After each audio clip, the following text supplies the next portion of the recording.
It is the 3rd of June 2026, the very first Wednesday of this month. Karibu sana to TV47 breakfast on this day where all the headlines are just talking about Ebola and that quarantine facility that is being set up at a military base in Laikipia, despite opposition and criticism from many Kenyans. This is one of the biggest talking points. It's the only big talking point across this morning and throughout the day. Of course, we're still following proceedings with the Utumishi fire that happened last week. The 9 girls were suspected to have been behind the arson attack were arraigned yesterday, but the court is yet to determine how much longer they will hold them as the case continues. That could be determined today. So this is one of those things we'll be talking about. Karibu sana. My name is Fred Indimu. And my name is Annie Odida. It is World Bicycle Day. It's also World Cider Day today. It's interesting, like wanasema kwamba it is the perfect time to grab a friend or a co-worker and go out to a bar or pub and try out a new label or flavor of hard cider. So it's World Cider Day. Enjoy. Back to the World Bicycle Day. Yes. What do you call a bicycle in the village? In Luo, Ndiga. Ndiga. Ndiga. Ndiga, yes. Ndiga. Yes. Where I come from, we call it Indica. Indica? Yeah. Indica. Producer, nyinyi mnaitaje? I know someone wengine wanaita Kisu Lulu. Producer anasemaje? Muithikiri, wengine wanaita maithikiri, wengine wanaita faithikiri. Wow. So that is Luya and Luo almost same. Indica and Ndiga. Where I come from, a bicycle is one of those things that you must have in your compound. Yes. Yeah, it is a key component of your family. Ni kama tu ile uko na the way you have a cat or a dog. Yeah. A bicycle is a must. Kama muna baiskeli mko nje. Unajua kuendesha baiskeli? Nikose. Klani yetu wanaweza ni disown. You don't know how to ride a bicycle. Right? You know, there was a time bicycles were the major means of transport in I would say in Kisumu, for example, because I come from Kisumu. Easy, inaitwaje pikipiki. These are news. Boda are new to us. Actually, the bodas were bicycles. Yes. At 20 babu unafika kwenye unaenda. Jenzi hawajui hiyo boda ya baiskeli. Wanajua tu ya pikipiki, nduthi. Good times. World Bicycle Day today. Of course, we continue this conversation. Hata jana tulikuwa tunaongelea Ebola, so we continue these conversations today as well. I don't know for how long, because this looks like a very big issue in Kenya. The court has extended that temporary order, and we'll see, because President okayed it himself. Yeah, and if you listen to President William Ruto, who now finally came out and said he is the one who okayed the deal, yes. He was talking about the facility like it's already there. Because you're saying this facility in Laikipia, it's like it's already there. That means that even whatever the court is pronouncing itself on is probably imepitwa na wakati. Because I don't think that facility would be open to the public. How would you know if it's existent or not? Because it's inside a military base that does not belong to Kenya. Right. So journalists or cameras or the media cannot be allowed there. Secondly, it must be a very secure facility, because if it's a quarantine facility for Ebola, then anyway, where it's set up must be very, very secure. Yeah, because I was listening to the health CS, Eden Wali, speaking, I think 3 days ago, and he was asked, this facility, who would access it? And he was saying the KDF soldiers and the US citizens who are exposed to Ebola. Is it in a Kenyan military facility? Yes. Or in a British military facility in Laikipia? That's the question. Yeah, because if he says KDF soldiers will be accessing it, then I don't know. There's a lot of information we don't know, probably a lot of questions that need to be answered. At least President William Ruto came out and said, yes, I am the one who okayed it, because there was a lot of debate about who gave the go-ahead, because it appeared like a rumor initially, but he says no. He's talking about it and he says, yes, this is a deal we have with America, and they are our partners, and we've done it, and I okayed it. Right. So these are some of the conversations we'll be having today, actually, because even on the show, we are talking about state of the health sector, right? We'll be having some health workers in studio, plus medical experts, to discuss this and a lot more. What are the risks that we're talking about? Remember that yesterday there was, I don't know if it's a rumor, unconfirmed reports about ati kuna hospitali along Kiambu Road ni kama kulikuwa. That is still unconfirmed. Ministry of Health ilisema wacheni rumors. Kuna mambo kama hiyo. There'll be a lot of rumors about what's happening. But it's just intended to cause panic. I don't know why. There's some people in town who are carrying out or recording skits as if they're attending to a patient at Yakona Ebola. And I don't think it's really necessary to do that at this time. Why create panic? So far, we know, and according to statistics, Kenya has never recorded even a single case of confirmed Ebola. Okay. Yes. So get interacting with us through our social media pages. Tell us what you feel about our ability as Kenya to contain this threat that's emanating from the DRC. What you feel about the plan to have an American quarantine facility in a military base here in Kenya, in Laikipia to be exact. And you can do that through our social media pages. TV47 Kenya on Facebook, Instagram, and on YouTube. We're streaming live. On X, it's TV47 Digital. Use the hashtag TV47 Breakfast. Story Nieto. I'll see you. That is a hashtag to use as well. Hashtag Story Nieto. Let's take a look at the state of the weather this morning.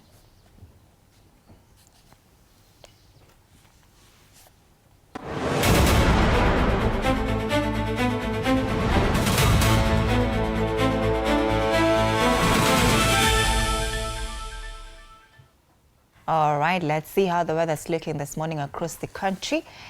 And we'll start off in Laikipia County. It's a partly sunny day today. This morning it's 15 degrees, highs of 26 degrees. Na hapa ndio kuna mambo inaendelea. I don't know if there were protests yesterday in Laikipia, because the other day there were protests. I think yesterday it was a bit relaxed. Hakuna mambo mingi sana. All right. Kajiado, it's also a partly sunny day today. This morning it's 16 degrees. Highs of 23 degrees expected in Kajiado County today. Kitui, there will be light rains today. Highs of 26 degrees. And this morning it's 17 degrees. That's as far as Laikipia, Kajiado, and Kitui counties are concerned. Mombasa, light rains expected. This morning is 23 degrees, highs of 29 degrees expected in Mombasa.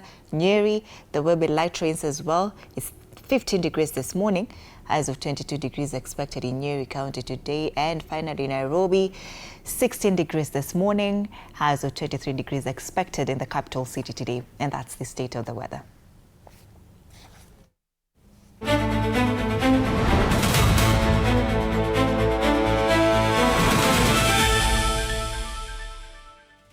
And just before we get some morning inspiration, I'm just focusing on the kind of conversation we'll be having later. The rise of singlehood.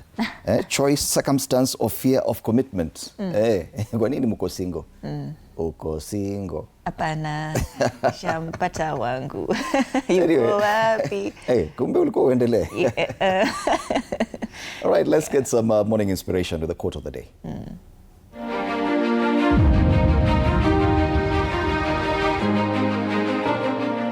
Don't watch the clock, do what it does. Keep going regardless of the obstacles, because progress is made one step at a time.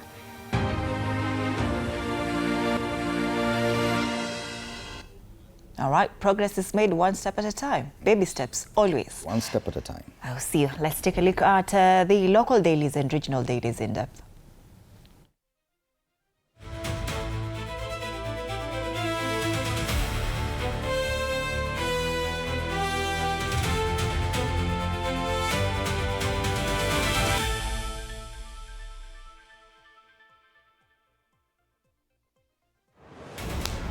It is a declaration by President William Ruto that he okayed the deal with the US on that establishment of the quarantine facility for Ebola in Kenyan soil that features on the front page of the Daily Nation under the headline, Ruto, I allowed US to bring Ebola patients. Yes, you know they're not bringing suspected Ebola cases, they're bringing confirmed. This will be officially probably the first Ebola case confirmed on Kenyan soil when it does happen. Yes. Yes. So yes, owning up, President Ruto acknowledges he accepted the request by President Trump for Kenya to host a quarantine and treatment facility for Americans exposed to Ebola at Laikipia Air Base. Actually, Laikipia Air Base is a Kenyan base. Yeah. Yeah. In Nanyuki. This is despite a court order. High Court extends orders blocking the setting up of the Ebola isolation unit. Lakini ni nani ataenda kupeana hiyo order kusavu kwa Laikipia Air Base waambiwe hiyo facility hatutaki? Who will present that court order? Too little, too late. US official says Saturday's court decree came as flights carrying American specialists and kits were airborne and confirms foundation works on Ebola unit. It's already there. Yeah. the US has confirmed, and if you listen to the President William Ruto keenly, that facility is already there. Yeah. Because if they're bringing kits and specialists, see, the facility is there already.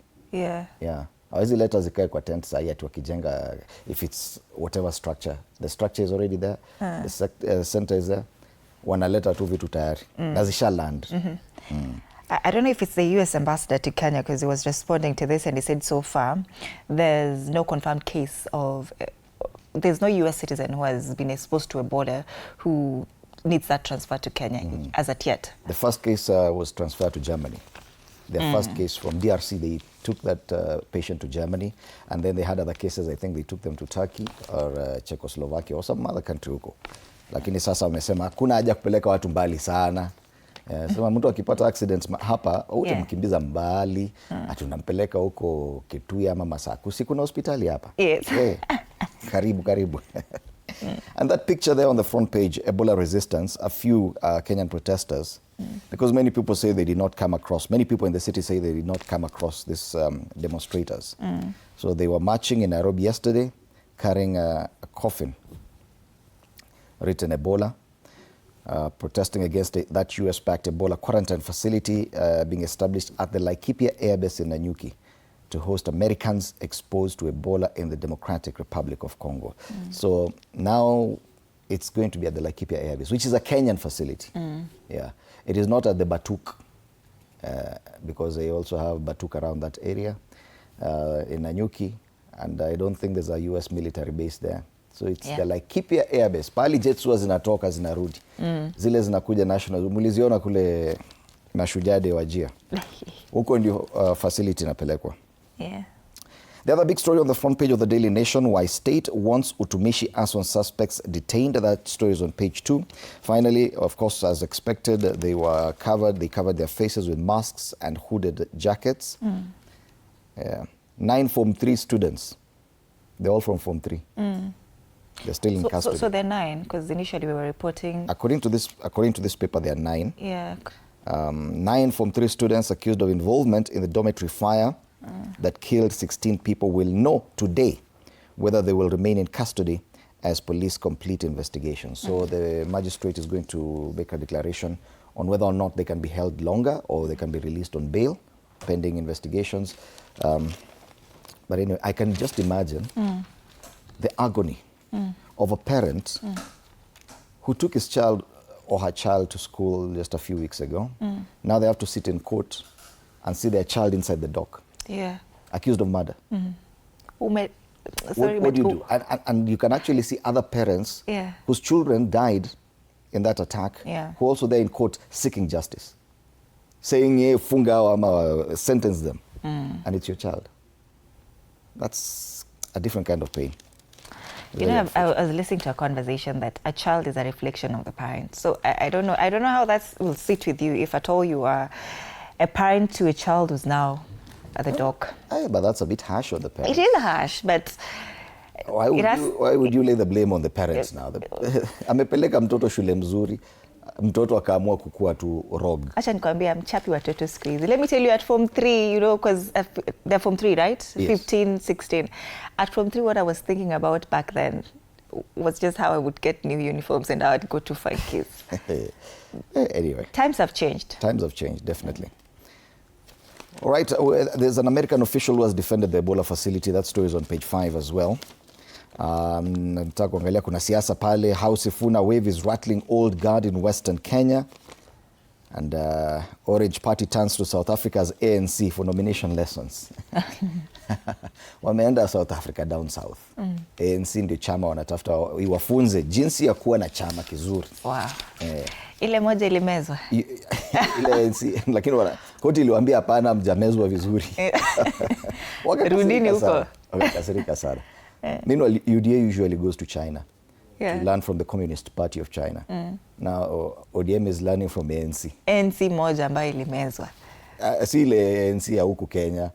ANC ya South Africa. Ile ya Mandela. Okay. So they're talking about a rising ocean which has swallowed the coastline. Wasema water levels are rising. And some farming communities living near the ocean have been forced to move elsewhere in recent years. This story is highlighted on the front page, but it's on page 10 of this paper. Back page, there's a sad story on page 13 of a GSU officer who died after Madaraka Day celebration. He was part of the parade, and he just collapsed and died. That story is on page 13. Back page. World Rugby Sevens on the brink. Shujaa poised for qualification to Division 1. Sema Kenya only need to reach quarterfinals in France to secure a return to world's top flight. Yes. The 2016 Singapore Sevens winning captain Andrew Amonde knows too well. Nasikia kuna wachokozi wanatafuta habari ya Arsenal. Tukianza watati. Mwachane na sisi. We've rested kidogo. We'll be back after a while. Say we are talking about the World Cup in the US, Mexico, and Canada, and also World Rugby Sevens. But mkitaka tuzungumzie ya Arsenal. You know, they hate Arsenal more than they love their team. Hata timu zao zimesaulika. That's the Daily Nation today. Wewe director Kanash, focus wewe. Taifa Leo, Ebola, serikali ya kabwa koo. Serikali ya Rais William Ruto inaendelea kuwekewa pressure baada ya mahakama kuu kuamuru Wizara ya Afya kufichua maelezo kamili ya mpango unaohusisha kuanzishwa kwa kituo cha karantini na matibabu ya Ebola kwa raia wa Amerika nchini Kenya. Habari kamili katika ukurasa wa pili wa gazeti hili. Koti yapiga breki kituo cha karantini, wa Kenya walalama wa wabunge Amerika wakichemka. All right. Unasikia they're quoting representatives in the US, probably congressmen, senators and stuff like that. Wewe umesikia wabunge hapa Kenya wakizungumzia? Wamenyamaza hiyo story, hakuna mtu anazungumzia hiyo karantini. Si wanangoja go ahead. Lakini in the US they've already discussed it and they're disagreeing because they're debating it in the House. Yeah. So they don't want it here in Kenya? Some they are divided. Opinion is divided on whether or not they should have a facility in Kenya or probably in DRC. Yeah.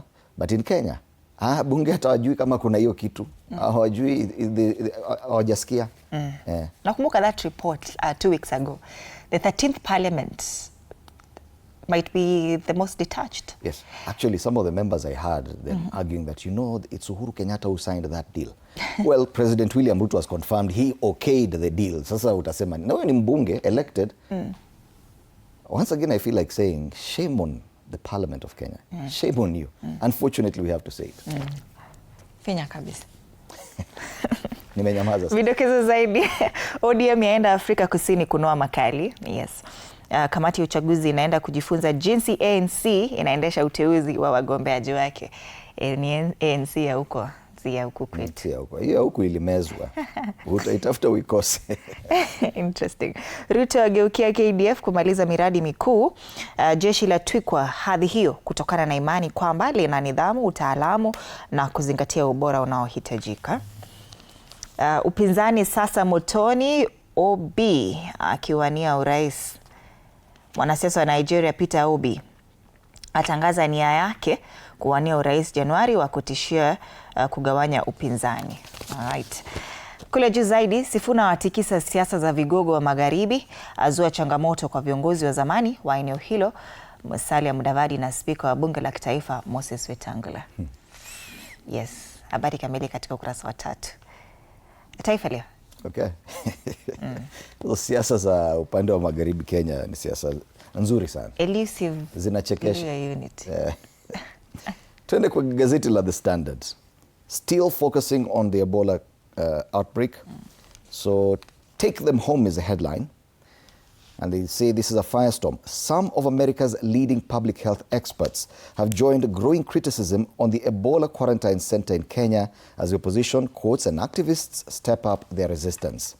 So former CDC officials, infectious disease physicians and epidemiologists have warned US leaders that sending Ebola-exposed Americans to Laikipia would be a dangerous break from long-standing medical practice, raising profound clinical, ethical, operational and legal concerns. Yeah.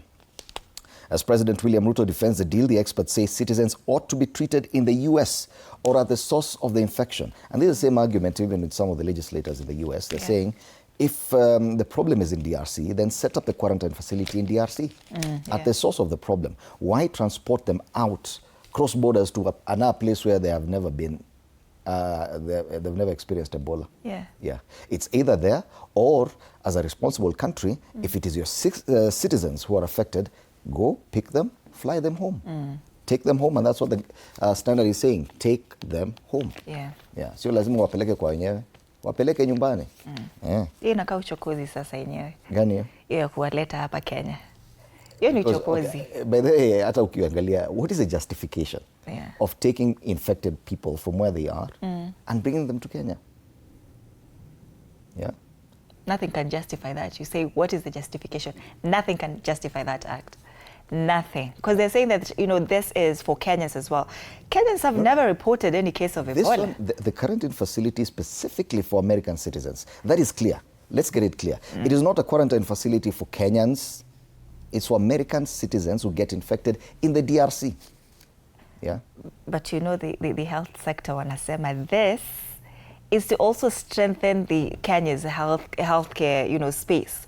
After this with outbreak. This quarantine facility here. So after the outbreak, that facility will be of benefit to Kenyans. Well, that's what they're saying. That's what they're saying. So in future, if we have Ebola, we'll have a quarantine facility. Yeah. Abandoned by the Americans. Yeah. So that's the only story on the front page of the Standard. Yeah. Ruto ordered to reveal Ebola deal details as US experts raise alarm. Yeah, now people are demanding. The court is actually demanding to know what exactly is in that deal. Yeah. In fact, that's a demand by the court. That's why they extended the order that, okay, fine, can we see the agreement? Can we see the deal? What exactly is this you're talking about? That story is on page 2. Yeah. All right. Families mourn loved ones as calm returns to Nanyuki town. At least one person was shot dead. Yeah. In that protest the day before yesterday. And it's just sad. Yeah. 12.7 billion shilling budget deficit puts at risk teachers' SHA medical insurance. Another story. Alafu Raila's bodyguard amerudi hapa. He's back on page 5. Raila's bodyguard, ule anaitwa Morris Ogeta, recounts final moments during India walk. And still memories of the late Raila Odinga. Yes, they've also made mention on page 7 of what is happening to the arson suspects at Tumishi. And on page 8, check out the person who's expected to be the next U.S. ambassador to Kenya. Page 8. So a lot of U.S. discussions here and there. On the back page, yes, and now Matter Sports is purely about the World Cup. Chelsea's French star ready to attack World Cup with gusto. He's called Malo Gusto. I like that headline. That's a Standard this morning. All right. I've grabbed the Star copy this morning because it's also talking about Ebola. U.S. House team opposes Ebola quarantine project. And there's that photo, the mock photo, the coffins, the medical Ebola that you're talking about when you're starting. This story has been captured on page 8 of the Star this morning.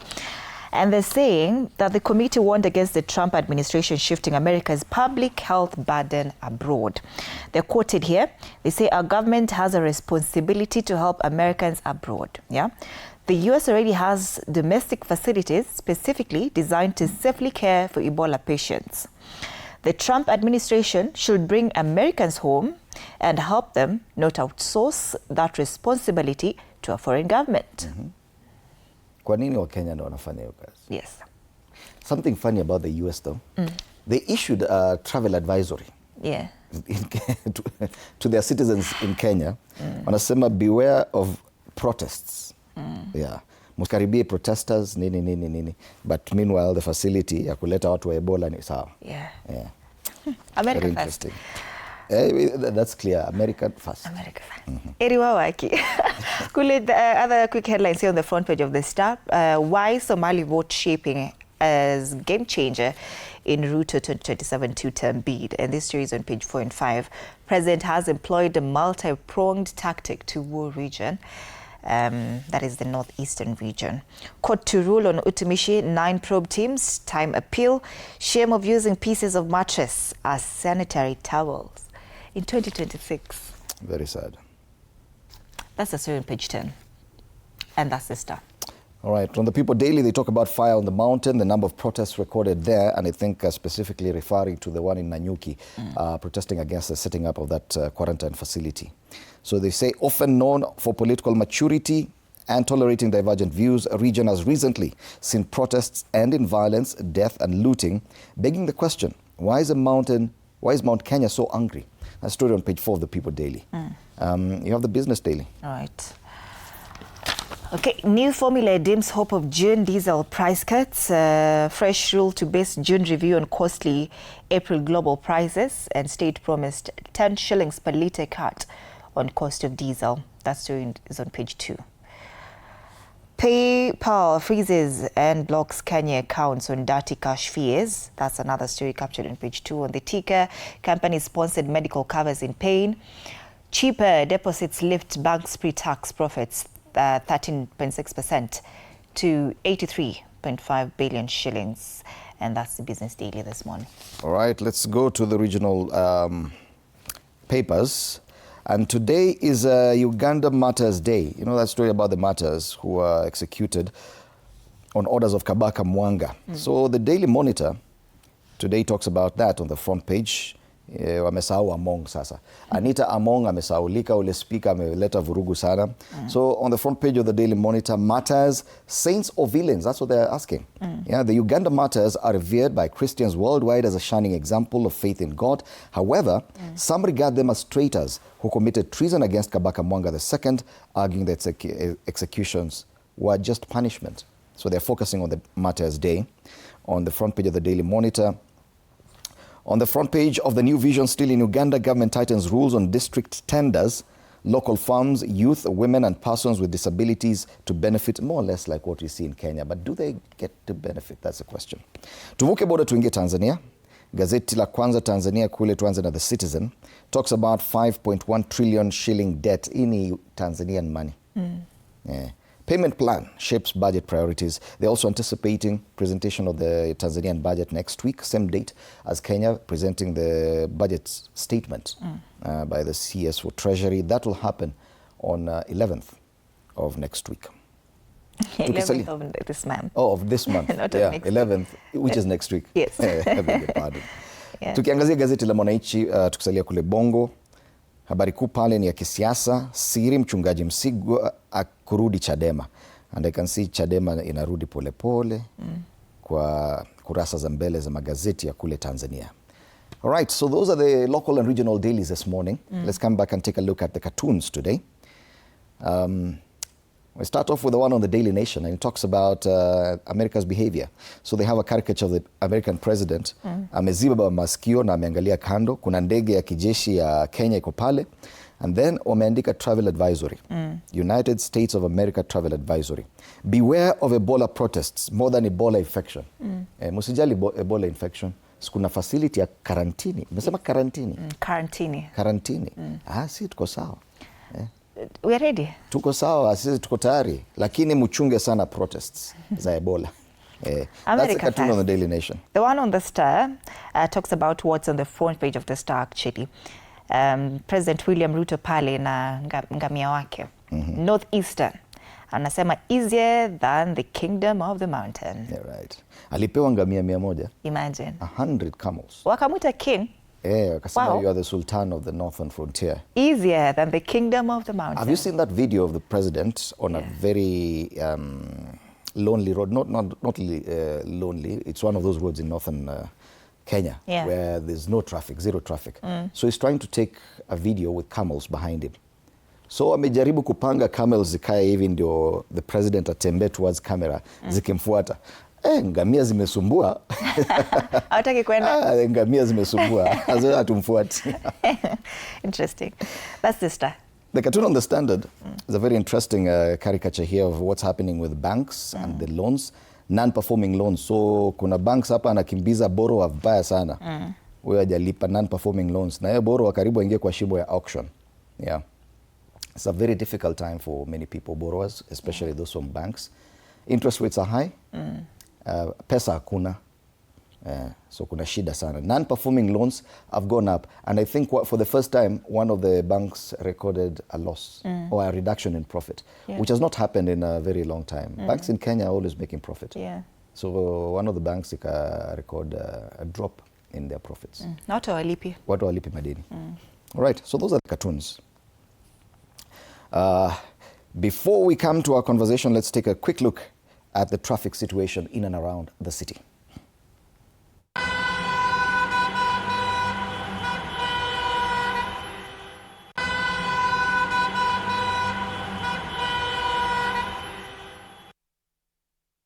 We'll be getting a traffic update from Muthoni Brenda in a bit, but for now, tuangazia hapa, naangalia Google Maps. Na squeeze, I think between Thika Road and Utawala ina lead. Ile Eastern Bypass. Eastern Bypass all the way from Utawala to the KQ headquarters, all the way to City Cabanas is very busy this morning. Kama kawaida. In arrival Thika Road, squeeze nika kuna mashindano. Ya nani ya kuna traffic mingi sana. Watu enjoy sana, you make fun of people living along Thika Road. Yes. I think those living along the Eastern Bypass wanaona bad things. Yeah. On Thika Road, pale Githurai, stretching all the way to Kasarani, a bit of traffic there. After that, a bit of traffic as you approach Garden City Mall, easing up towards Allsops, and then kama kawaida pale Utalii Drift, deeping na kupanda pale Mathare Mental Hospital, imeshikana. We a bit of traffic pale kawaida ile inaitwa Muthaiga Interchange. Jogoo Road kama kawaida pale Makadara. After that, it's smooth all the way into town. And hata ukiingia town, both sides of Haile Selassie Avenue, Machakos bus station, everything is smooth this morning. Jana ilikuwa different, kulikuwa na a lot of traffic around that area. Mombasa Road inbound towards the city center, it's looking green. Hiyo ingine nitaachia Muthoni Brenda because she's at Kangemi. Atuambie Wayaki we're heading towards town in Akaje. Ngong Road meanwhile heading towards the city center. Pale Junction Mall a bit of traffic. Prestige Plaza na pale City Mortuary roundabout. Squeeze inaitwa Nairobi Funeral Home. Wapi? City Mortuary. You roundabout, you know what you're talking about. Nairobi Funeral. Unaweza ambia mtu Nairobi Funeral Home apotee. Ni City Mortuary roundabout. Haiko mbaya sana. All right. So let's get an update from my colleague Muthoni Brenda, who's on the streets. Muthoni, a very good morning. How's Kangemi looking and the entire Wayakiwe inbound?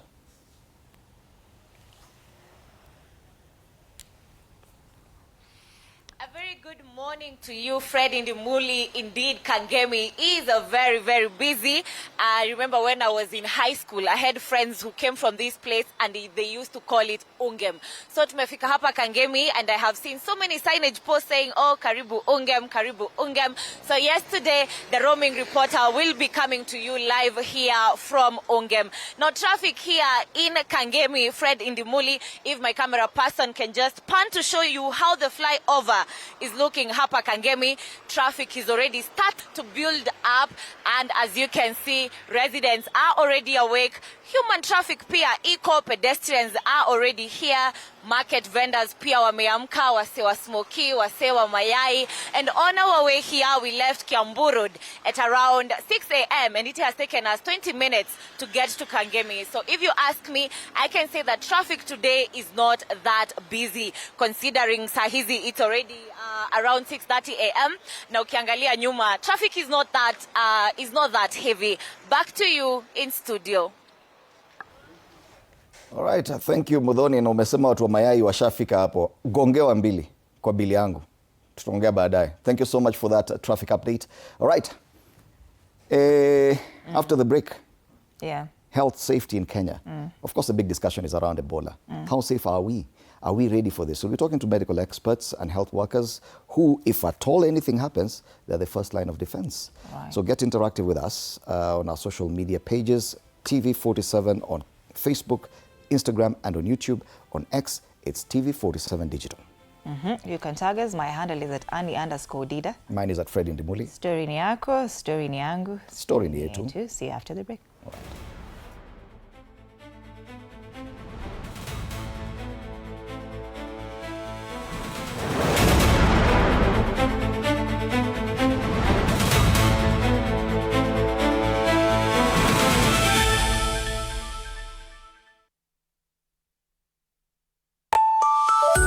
Sundays at 8:30 p.m. Good morning. You have my rent? Leo jioni kama tutakuwa tumelipa rent, nauza hii simu yako. Hamna pesa. I need 3 G's to make my nails today. Sasa hivi natuhusu aje? Can I order now? Do you ship? Can I get blinking ones? Mimi nilikuwa na trade. Nimewekelea kitele yangu. Kitele yangu na trade. Nikikunywa maji. Oh my God. He left me.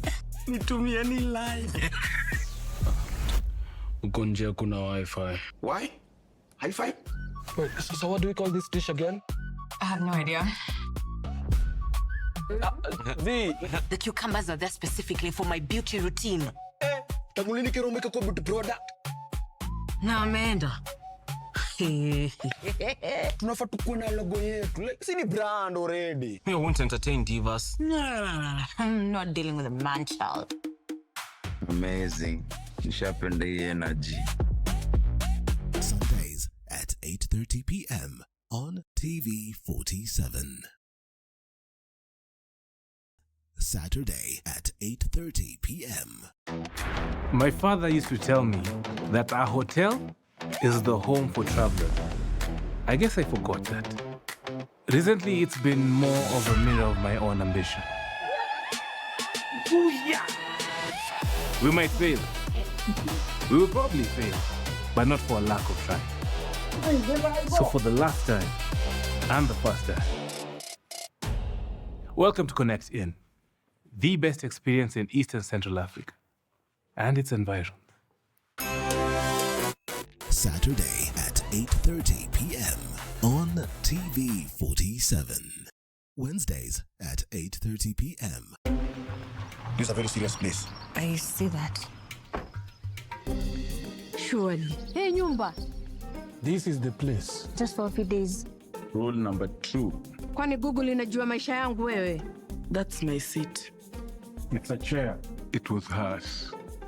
You're new here? Yes. You learned the rhythm. This place is run by structure. Structure. It is a system, ni venye tu ni system haisikizi. And what happens if something you haven't chosen enters your day? I remove it. That's not always going to be possible here. Then you are going to have a problem. Noted. What are you planning? To escape from a resort? This is not a resort, my friend. This is a storage. Wednesdays at 8:30 p.m. on TV47.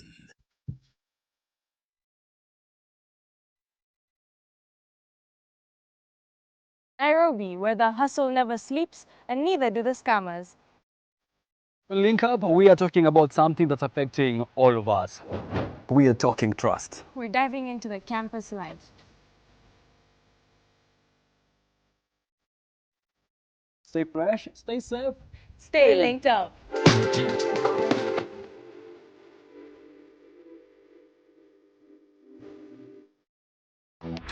My father used to tell me that our hotel is the home for travelers.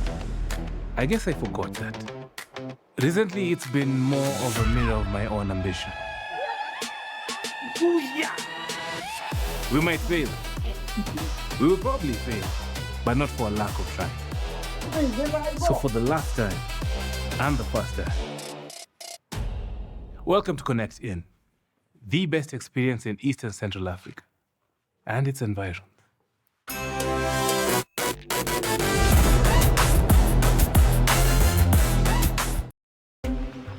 This is a very serious place. I see that. Surely. Hey, Nyumba. This is the place. Just for a few days. Rule number 2. Kwani Google inajua maisha yangu wewe? That's my seat. It's a chair. It was hers. You're new here? Yes. You learned the rhythm. This place is run by structure. Structure. It is a system, ni venye tu ni system haisikizi. And what happens if something you haven't chosen enters your day? I remove it. That's not always going to be possible here. Then you are going to have a problem. Noted. What are you planning? To escape from a resort? This is not a resort, my friend. This is a storage.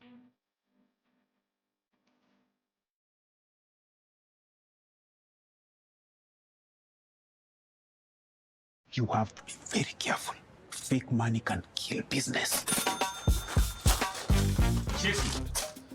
Na leo mkorada yangu. Small money, kapasa kadogo, big behavior. I only have big notes. Alikuwa anatafuta courage. Yaani nafaje kutengeneza kachumbari na manyanya zinakaa hivi? Ona, hii ni kama kiwaru. Hiyo inaitwa commitment to the lie. Amejicommit. Ndio hiyo. Mpatie. Unajua kama una mtu kitu, hata tu salamu ya kawaida inakaa kama reminder. Habari yako?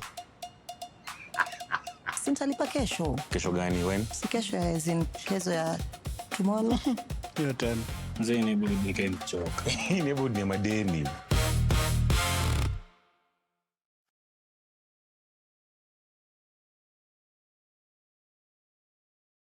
Tuesdays at 8:30 p.m. You have to be very careful. Fake money can kill business. Chesi. Na leo mko rada yangu. Small money, kapasa kadogo, big behavior. I only have big notes. Alikuwa anatafuta courage. Yaani nafaje kutengeneza kachumbari na manyanya zinakaa hivi? Ona kiki ni kama kiwaru. Hiyo ni tonga commitment to the lie. Amejicommit. Ndio hiyo. Mpatie. Unajua kama una mtu kitu, hata tu salamu ya kawaida inakaa kama reminder. Habari yako?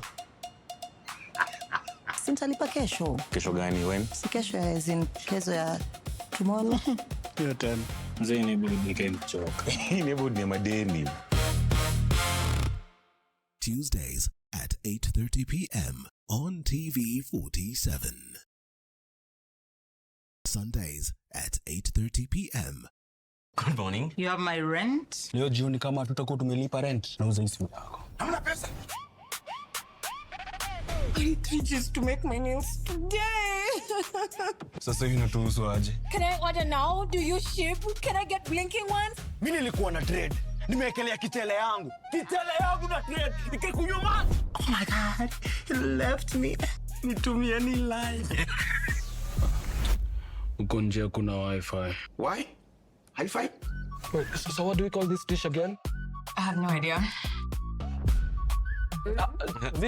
The cucumbers are there specifically for my beauty routine. Tangulini kero umeka kwa beauty product. Na ameenda. Tunafaa tukuwe na logo yetu. Like, si ni brand already. We won't entertain divas. No. I'm not dealing with a man child. Amazing. Nishapenda hii energy. Sundays at 8:30 p.m. on TV47. Saturday at 8:30 p.m. My father used to tell me that our hotel is the home for travelers. I guess I forgot that. Recently, it's been more of a mirror of my own ambition. We might fail. We will probably fail, but not for a lack of trying. So for the last time, and the first time, welcome to Connect In, the best experience in Eastern Central Africa and its environs. Saturday at 8:30 p.m. on TV47. Wednesdays at 8:30 p.m. This is a very serious place. I see that. Surely. Hey, nyumba. This is the place. Just for a few days. Rule number 2. Kwani Google inajua maisha yangu wewe? That's my seat. It's a chair. It was hers. You're new here? Yes. You learned the rhythm. This place is run by structure. Structure. It is a system, ni venye tu ni system haisikizi. And what happens if something you haven't chosen enters your day? I remove it. That's not always going to be possible here. Then you are going to have a problem. Noted. What are you planning? To escape from a resort? This is not a resort, my friend. This is a storage. Wednesdays at 8:30 p.m. on TV47.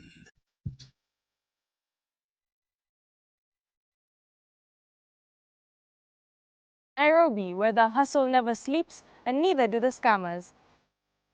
Link up, we are talking about something that's affecting all of us. We are talking trust. We're diving into the campus life. Stay fresh, stay safe. Stay linked up.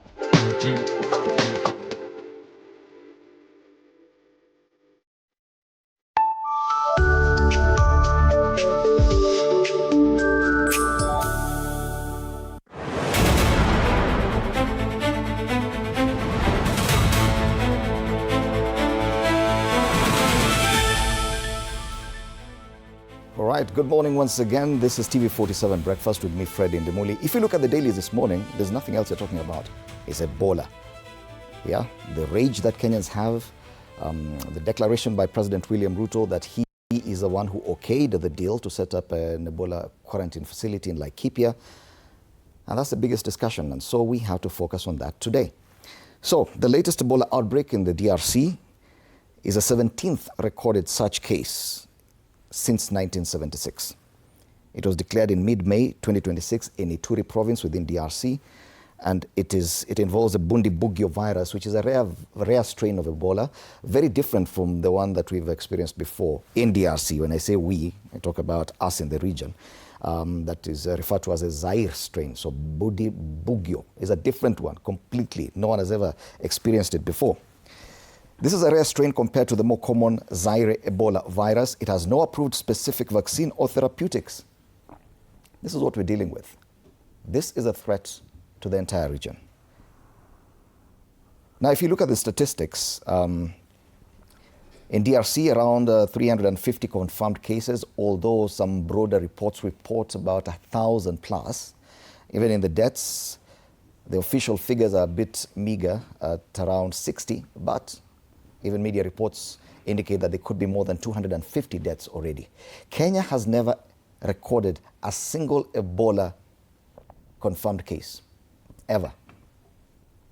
Yet, on all our headlines, we're talking about Ebola this morning. Now, allow me to introduce my panelists today to help us discuss Kenya's preparedness, because even despite a lot of discussions around the quarantine facility, there's a lot of information about how prepared Kenya is to handle such a case. And we're privileged to have Brown Ashira Olali, who's the Secretary General and CEO of the Kenya Environmental Health and Public Health Practitioners Union, KEHPHPU. That's a long one. It's called KEFU. KEFU? Yeah. Oh, KEFU. Yes, use KEFU. And the other P is silent. It's silent. Yeah. He's a trained public health officer with a lot of experience linked to the Ministry of Health, and he would be a very good voice to talk to us about Ebola. Thank you. Also with us this morning is Bill. Dr. Bill Morioki, who's a chairperson, Nairobi, Kenya Medical Practitioners and Dentists Union. Karibu sana, Bill. So, Kenya has never recorded a single case of Ebola. That's correct. Yet on all our headlines now, we're talking about Ebola. How prepared are we from a public health perspective with regard to preparedness, especially when it comes to Ebola, given that it's only been suspected cases? Brown. Thank you, Fred. It is a sad situation in this country because particularly when we're talking about Ebola. Ebola, you have to know that that's a highly contagious disease. It actually is a viral infection that's actually highly fatal, and it actually can be able to lead to a lot of fatalities in the event it's actually mismanaged. And I want to say that in this country we have not reported any case of Ebola. Remember, COVID-19 really taught us a lot of lessons that really, from the public health front, is actually very, very important to be able to know how to be able to deal with this sort of such a magnitude. And it is actually a sad situation because it's actually coming in when we're actually having very poor public health infrastructure in this country. We're talking about weak enforcement systems. We have not actually set out actually very, very, we look at that, even at the healthcare component, the HRH component.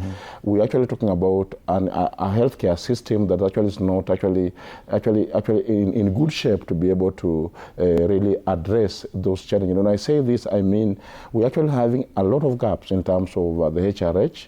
We're actually having a lot of gaps in terms of even the preparedness itself. Even look at the people, for example, from the perspective point of view, because they're talking about the risk communication, because there are actually a lot of fears surrounding the whole of this issue about Ebola.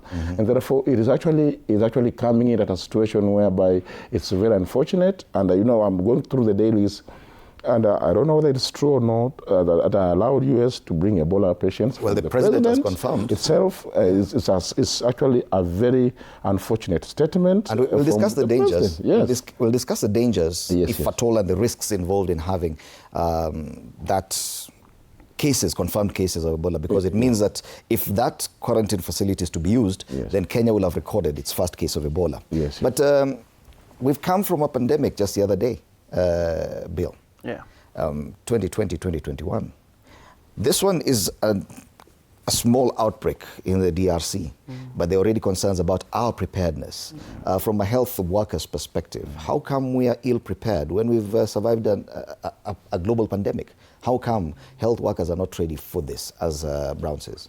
Yeah, I think, and thank you, Fred, for bringing that up. I think the problem is, as much as we went through COVID, and you could excuse COVID being the first major zoonotic outbreak of disease that we experienced in such a large scale in Kenya. I think the fact that we've not learned our lessons and prepared our facilities is probably the biggest failure out of the COVID pandemic. In fact, this facility was being prepared for Americans. Yes. So you could see the American government already had started preparing for what happens if an American working in DRC, most of them work in those minerals and mining companies, what happens to them if they get sick? And that's why they had taken measures to already prepare a quarantine facility. For us, with our government, you ask yourself, okay, fine, we read about Ebola constantly in the DRC. Where are our facilities? Where is our long-term plan? Where is our healthcare infrastructure being upskilled to be ready to get these Ebola cases? In fact, this might be a blessing in disguise because it shows you what a government that puts its people first usually does in advance. Because remember, this facility has been prepared for Americans, by Americans, in advance of even them getting Ebola patients. Do we have, I'm just curious, do we have any quarantine facility specifically for Ebola in Kenya, for Kenyans, or for any other patient who may cross over into Kenya? As a healthcare worker, I can tell you most of our facilities just function the way they do. But then I saw recently the Ministry of Health senior officials saying they've earmarked and demarcated certain facilities, but you know, just designating a facility as a quarantine facility doesn't make it a quarantine facility. It requires special preparation. It requires almost internal restructuring of how the facility works, where patients are handled, who works there, what's their compensation, because you can imagine being, for example, a healthcare worker like a nurse who's nursing a baby at home. You can't just randomly find yourself at a very high risk level facility like that. You should be reorganized, restructured, redeployed. So I think the Ministry of Health just appointing on a map different points and saying, oh, you become a quarantine facility, you become a quarantine facility, doesn't make it a quarantine facility. Already existing infrastructure, already existing hospitals. Yes. But Brown, you gave us a picture of how risky Ebola is. Paint to us a picture how different the reaction should be for a potential outbreak of Ebola here. What would be required? What kind of containment methods do you need? What kind of facility access would be required? And do we have any of that? Yeah. And Dimula, I think we must be very objective. In my angle as a public health expert, is that any outbreak of any nature in any country or in any region in the world, you have to put up measures to be able to contain the outbreak. And the reason is simple, so that you can be able to contain the spread of the disease. Because even a country, you know, the Constitution of Kenya 2010 is actually very clear that every Kenyan has a right to health care. And it's also the duty of the government to be able to provide that kind of health care. And therefore, we support any initiative by the government to set up any containment measures, which, be it as it may, to be able to protect our citizens from falling sick. One thing we need to be very clear about is that from a public health perspective angle, is that we do not support importing suspected cases for the obvious reasons. Because, you know, when you're talking about, you know, East Africa, and I'm talking about Congo, and, you know, recently we saw yesterday the PS talking about other counties, I think around 7 counties being at a high risk. And I believe Busia and other Kisumu and others, those surrounding Uganda being mentioned, is because of the obvious. If we have porous borders, if we have borders that actually are not sensitive to outbreaks, which actually there is, we are likely to lose the very issue. And therefore, where we sit as public health officials is that we need to see a lot of work being done at our borders. Remember, that is a health security. We need to see a lot of our colleagues, the first line responders, being actually trained, equipped adequately, so that in the event of anything, you remember, sometimes we don't focus much on, we focus on aeroplanes, we focus on trucks. We also don't focus on the people who walk in. There are people actually in Dimuli who are DRC nationals who live in this country. Sometimes they walk through the borders and they come back. Yes. Who screens those people? Yes. That's another issue. If you look at the Ebola, even the Ebola itself, the disease itself, if you look at from the incubation period of the 21 days, I can go to Congo, I can go to DRC, to Uganda, by whichever way, because I have relatives there, for example. And, because of the period of their symptomatic nature, I might not be able to show the sign. Even the screening might not be able to reveal the signs. Yes. But when I come in, because you cannot be able to see the signs, I come and then interact with the community. You realize that after some 21 or 21 days, the symptoms start actually coming in because of the whole issue. And now that you're talking about signs, yes. How does Ebola present itself? Because I think probably many people have been misinformed that once someone is infected and within a very short time, the signs are very visible, including on the skin. Is that true? If Ebola's phases, it comes in terms of phases. They have the dry phase, which we say is actually the dry phase and the wet phase. The dry phase, when maybe you can be able to see maybe the vomit, the coughing, the throats, the temperatures, the muscle fatigue, and what have you. But then from there, if it's actually not well managed, it now goes to the wet phase, where we talk about the diarrhea, the vomit, the loss of fluids. And how long does it take to get fully blown Ebola from the time of infection? After, it has an incubation period from between 2 to 21 days. So it advances with each and every stage. If you don't manage it from stage 1, where I'm saying the dry phase, and then it progresses to stage 2, where now we talk about the wet phase, then the hemorrhagic phase. That's at that time now it becomes full-blown at the tail end. But between days 10 to 21, that's the time now the real symptoms start manifesting themselves. And therefore we, as public health, we're actually very clear on how to be able to monitor. And that's why I'm talking about the surveillance system. Because as PHOs, what we need to do, we usually activate our surveillance. We have our surveillance officers at each and every border who actually use their mandates to be able to screen. It's possible to screen everyone who's crossing even. That's what I'm saying. It's a challenge. It's a good challenge. We do not have enough workforce. For example, we have not, like the one we're talking about, one quarantine facility. Personally, as public health officer, I do not have a problem with government setting up a quarantine facility in Kenya. My problem, and it has to be on record, is when you are telling us that you are setting up a quarantine facility to import Americans who are actually suspected with the Ebola to come in our country. That is actually the whole issue, and that should be the point of discussion. And again, we also need to come out clearly and maybe bring out there's something called fear. When we bring out the facts, the fears will actually be able to run away. Facts facts are actually very stubborn sometimes. So the issue should be, how do we now be able to manage and prepare for any eventuality? Remember, sometimes it's also not good. It's not also actually not easy also to manage an outbreak. Remember, we are actually talking about people who actually walk in, walk out. They actually might come in with other issues and maybe put us at risk. So it is actually the duty of the government to set up more quarantine. And I'm not talking about even like keeping alone. We need to have a lot of isolation centers, quarantine facilities, especially for us as Kenyans. You never know. For us, so that we can be able to contain. When you're talking about contact tracing, we're talking about you are tracing somebody who has been to DRC, for example. In Dimuli, you have friends who are drivers, for example. People who crisscross the borders. Those people are actually working. And you cannot be able to, and there are so many.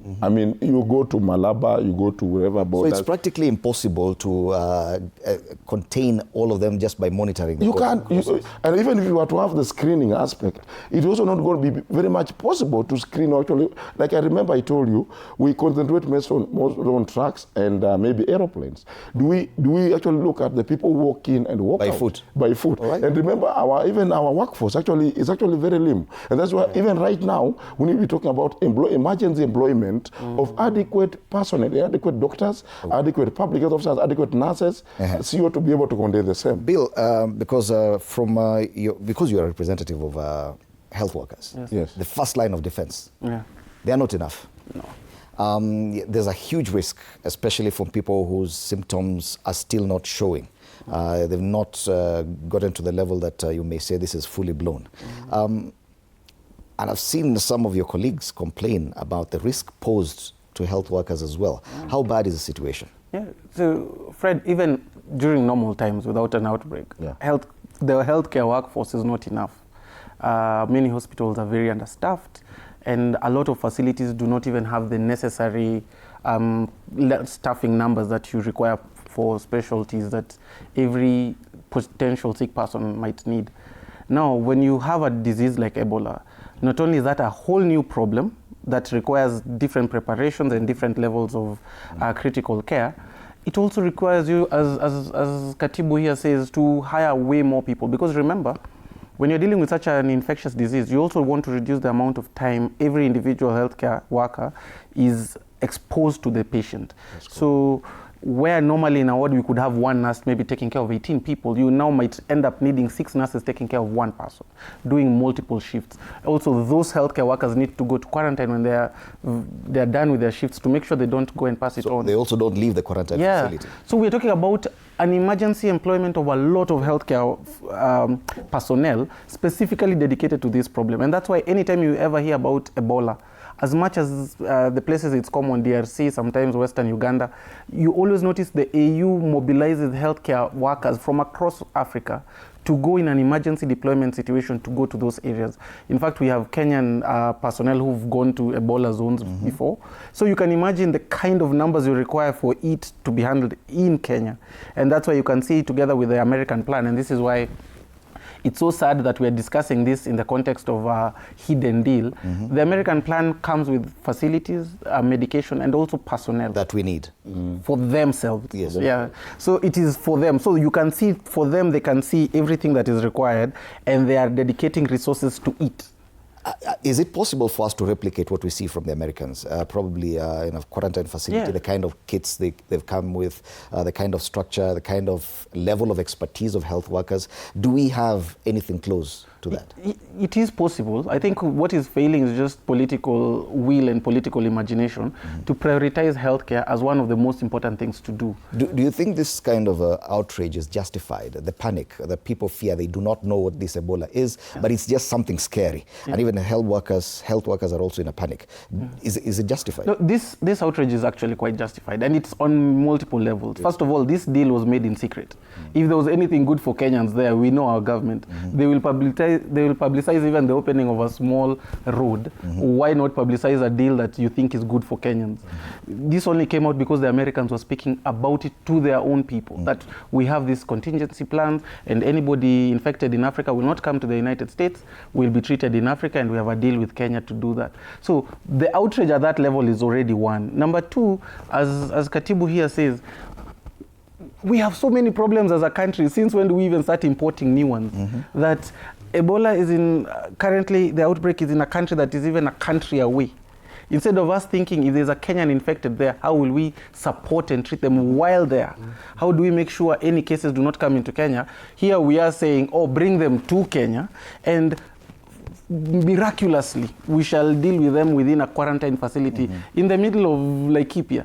Now, anybody who lives in this country will tell you those military bases, there are people who work there. There are people, they interact with the local communities. In fact, it's actually a Kenyan military base. It's like the Laikipia Air Base. That's the thing. And if you go to any base even that has foreign personnel, the running joke is usually how you will find very many light-skinned and mixed-race children. So this imagination that they'll just find somewhere in the middle of nowhere in Kenya that will not spread the problem to Kenya is even laughable at best. It's just that we're dealing with such a killing.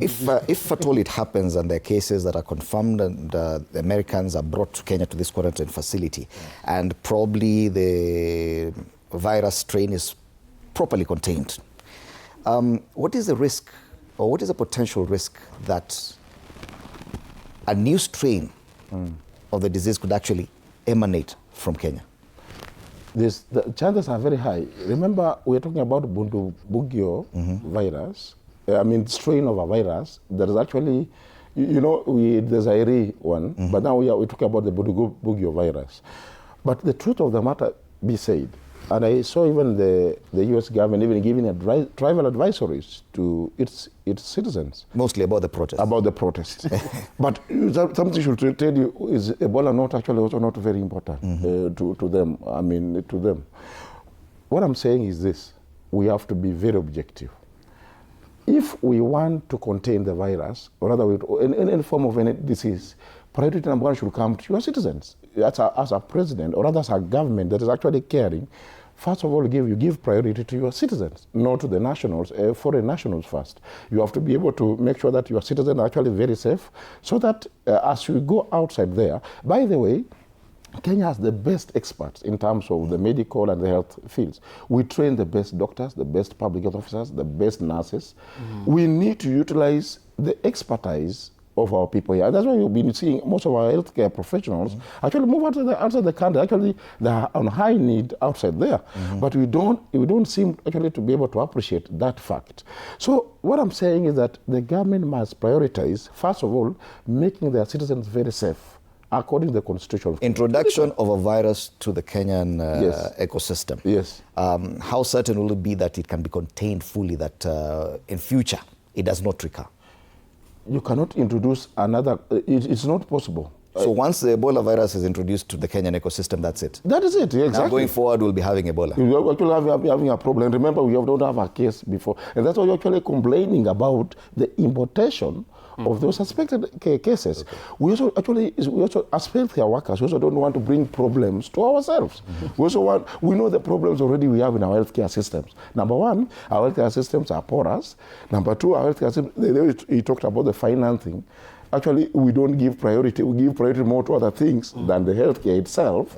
So, inviting another problem to the already strained healthcare system is actually inviting death and a massacre to our nation. Right. So we need to be very careful on the statements that leaders make, particularly when it comes to, US is okay, I don't want to say much, but it's a funny nation, because you cannot be talking about having your nationals being quarantined here. Why don't they take them to why are they not quarantining them at source? At source, yes. Why not? That should be the big question now. Quarantine facility there. Why are we not closing our borders to anyone coming from the DRC?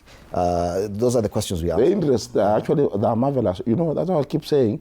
Unless we depoliticize the healthcare system in this country, we'll still get our priorities wrong. We have to depoliticize, because the moment we put politics at the center of health, we get it actually very wrong. Because even the leaders we have at the helm must stop thinking that they are politicians and start thinking that they actually care about this country and the healthcare. Right. Because the moment we start saying that, we want to bring in because of ABCD and because of the interest of somebody else, then we lose actually the whole point. All right. So we need to be careful on how we actually address the issue. All right, even as we continue this discussion, our reporter Muthoni Brenda is still moving up and down within the city. She was at Kangemi earlier this morning. I don't know if she's still there and what update she has for us. Good morning, Muthoni, once again. Where are you now? Na umepata ile mayai mbili tuliongea?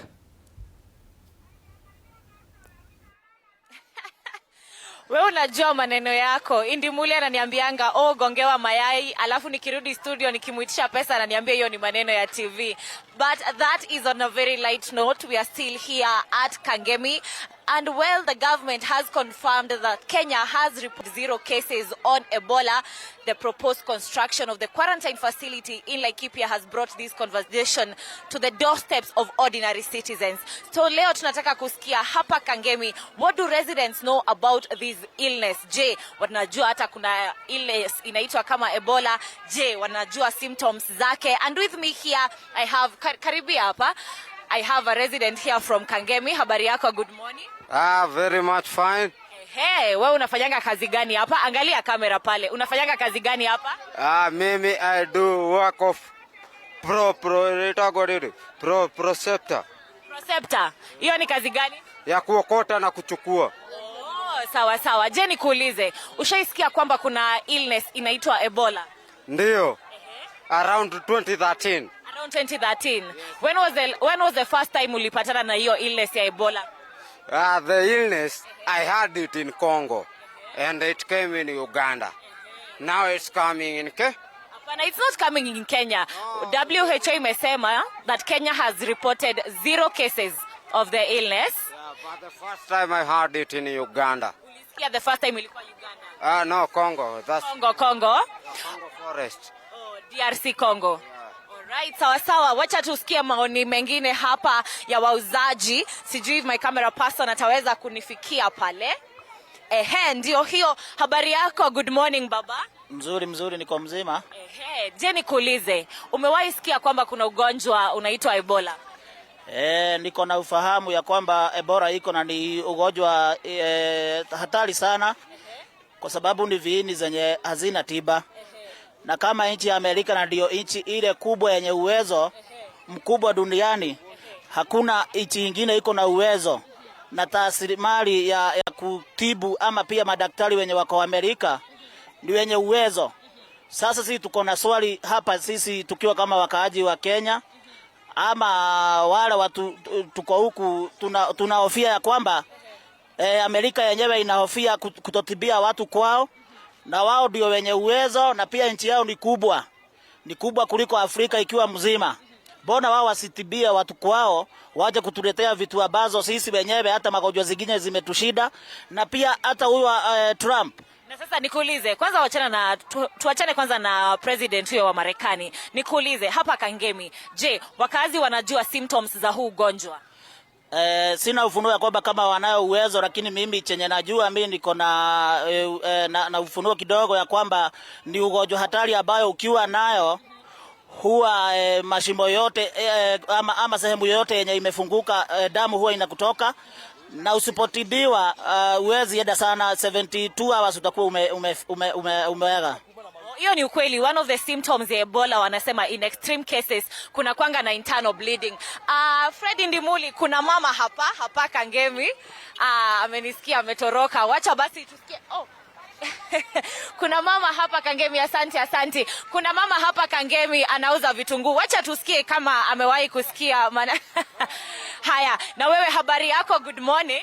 Uko sawa? Basi hayo ndio maoni ya wakazi hapa mji wa Kangemi. Most of them wanasema wanajua kwamba there is an outbreak of this illness, na wanajua kwamba it does not have a vaccine. Back to you Indimuli in studio. All right. Thank you so much, Mudhoni Brenda, for that update from Kangemi and the unpredictable nature of live TV. It's very interesting. Yeah. We'll be trying to get more updates and trying to just gauge the mood of the people with regard to this realization that there's potential that and a real risk that Ebola could actually cross the borders into Kenya. We might be talking to one senior government official with regard to this discussion we're having, but we will be informing you of the details and the identity of this government official in a short while. But even as we continue talking about this bill, because we've seen other countries like Uganda have reported cases, and they even express some level of confidence in the systems and how to handle this. Uganda is very confident they can be able to contain it, yet they share a border with DRC. How come we are not as confident, and yet we are not nowhere that close to DRC? I think the fact that this disease usually has come around that part of Africa especially, there's a lot of experience, a lot of institutional knowledge, a lot of institutional built-up capacity that has set up the healthcare system to really deal with diseases such as Ebola. For Kenya, we've never recorded such a case. In fact, the truth of the matter is this is not a problem we've dealt with as a country. Therefore, not only are we unprepared, we just have never been tested. The other day I saw a senior government official in the Ministry of Health saying this is our time to show the world our expertise. And I was even wondering... What expertise? What expertise? The only expertise I can think of as a country we have to show the world is maybe running. But saying we can handle Ebola and it's our time to showcase that expertise. We have no even case. It's like you, Fred, now if you've never acted in a movie, but you're ready to show us how good. But Doc, what we need to understand, and coming from a layman's perspective, is that even in cases of preparedness, that's why they offer a vaccine, introducing the same virus so that the body can build immunity against it. Are you therefore saying that probably if we report or handle a case of Ebola successfully, then would be better prepared? And shouldn't that be a plan? You see, unfortunately, when you're talking about vaccine as a way of controlling a pandemic, and you saw that with COVID, that's not a solution that deals with sickness and patients. That's a solution that deals with the rest of the population. Number one, the virus strain we have right now doesn't have a vaccine. Number two, even if it were to have a vaccine miraculously, today it was approved and it has gone through all the process, you still have to acquire the vaccine as a country. Yes. You need a very comprehensive rollout plan to make sure your citizens are vaccinated. Such things do not even exist as we speak. So even the issue of talking about a vaccine as if it's something you inject to the patient and happens in a hospital, a vaccine is about a massive rollout campaign. And if you remember with COVID, it became an issue where you could not fly without the vaccine. You could not even at one point get government services without it. To acquire such a high rate of immunization within the population that the disease burden comes down. But I meant that probably, are there any benefits of introducing a virus strain to a country for the health system to be able to contain it in future? I think even if you are to take that line of reasoning, you don't need to bring the patient to Kenya. Whatever is happening in DRC, let it happen there. In fact, we as Kenyans, we should be focused on treating people before they get to Kenya. Exactly. And whatever benefits that the new viral strain comes with, and you can develop a vaccine, you can get the vaccine here. So, for example, a lot of us are vaccinated against diseases we've never experienced. So it doesn't require us to bring a potentially sick person to Kenya for us to get sick, to develop a vaccine. All these things are things we are really joking around with, something that can really mess with our population extremely. Right. And when this news came out, of course, from American media, that this deal, there was a deal between the American government and the Kenyan government to set up this quarantine facility, there's a lot of confusion. And many people, including politicians in our parliament, came out and accused retired President Uhuru Kenyatta of having signed this deal. But only yesterday, President William Ruto came out and said that he is the one who okayed this deal. This is what he had to say. And I want to ask leaders and citizens who have any doubt on the level of preparedness by the government of Kenya, that they should not have any such doubt. Our partnership with our friends, the American government, is a partnership that is mutually beneficial to us and to them. When President Trump asked the government of Kenya to support them by having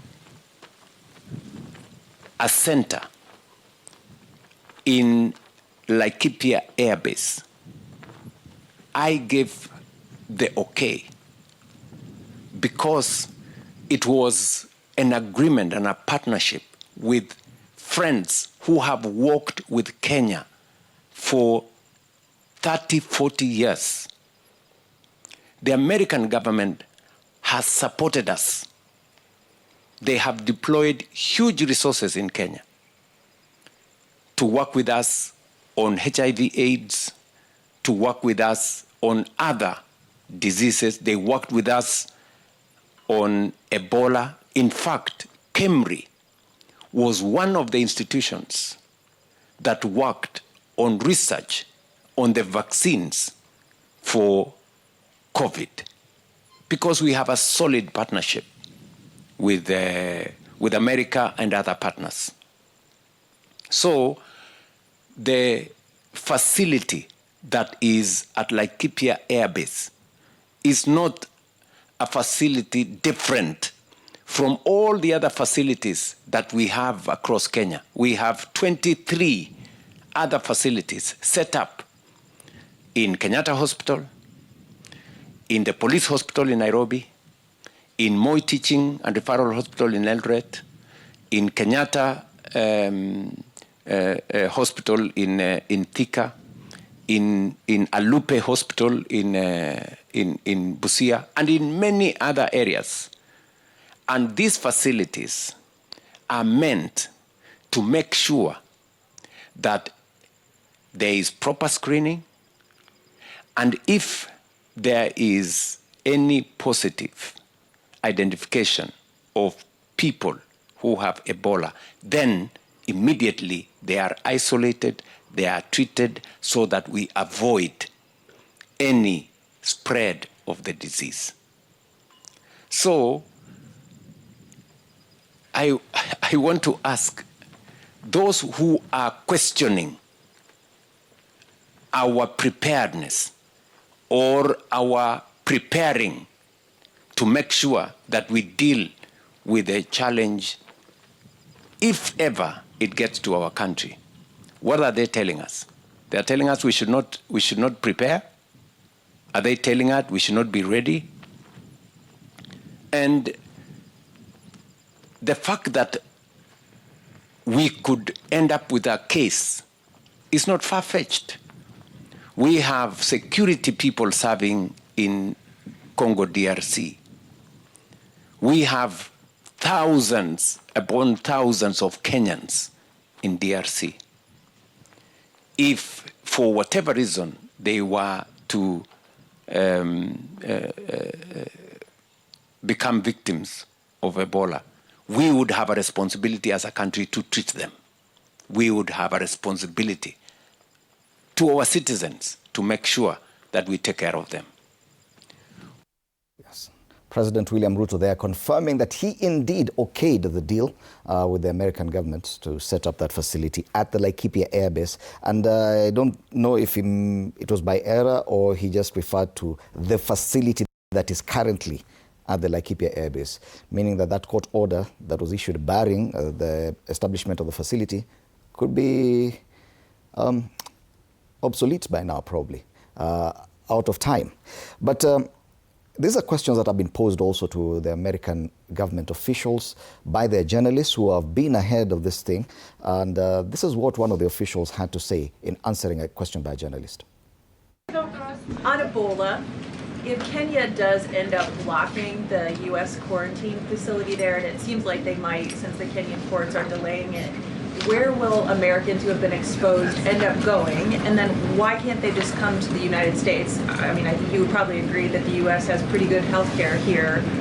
So where will they go, and why not to the U.S.? Jennifer, the main issue with having a facility close to the Democratic Republic of the Congo is if a patient is sick. Again, I'll speak as a heart doctor. I want to take the patient to the OR that's right next door to the room they're sick in, not to the building next to them, or to 3 buildings 2 blocks away, because that time is precious to us. You have a golden hour in many of these instances around trauma, but for illnesses, it's also relatively short. So we are confident, and the State Department's working on this diligently, that they're going to be able to work out something with Kenya. There has already been a fair amount of communication around this issue. We have and that's about it. There's a UK base there. We have other people who might be willing to welcome us, and we have our German colleagues as well. So there's many places we can send folks, but sending them across the world, especially when we're not sure what's going on with them, is probably not the wisest move. All right. That's a U.S. official talking about this deal with Kenya, and he still hopes it will go through. And Kenya's President William Ruto very much convinced that this is the best way to go for this in as far as approaching containment measures and Kenya's ability to protect ourselves from Ebola. Do you agree with this justification or this line of thinking? Our president is misadvised. And that is the most unfortunate. If that is the reasoning behind the setting up of the quarantine, I think we have a long way to go as a nation. Because, you know, as a president, you should be concerned about the lives of your people that you lead. Not to introduce another disease or another pandemic, you bring another in the name of. And in fact, if it is true that there was a mutual relationship between Kenya and the U.S., we also need to be talking about a U.S. also establishing another quarantine inside of the U.S., inviting now also Kenyans to go and also benefit. It should actually be mutual, not the way it's actually being handled, because it appears like we are the subjects here. I mean, we are the people now being brought in. So really, our president should stop abstract thinking. I say it's abstract because it's not the real issue. Let us actually look at the public health perspectives. Let us actually, they are actually renowned. You know, the president has actually listed so many facilities that, according to him, are able to contain Ebola. That's wishful thinking. Have you gone to Kenyatta and saw that facility there? Personally, I work in Nairobi. We have also health workers and even members in the country. The places I think maybe the president actually mentioning, maybe they have something to do about it. But I can tell you free, I have not seen such. Let us be very honest with, a disease is not something you can be able to... You mentioned the police hospital in Nairobi, beyond the Kenyatta Hospital. You mentioned the Lupe in Busia. You mentioned the Moi Teaching and Referral Hospital in Eldoret. Not functional at all. Not functional. Are there provisions for quarantine facilities that could be used to contain Ebola in any instance?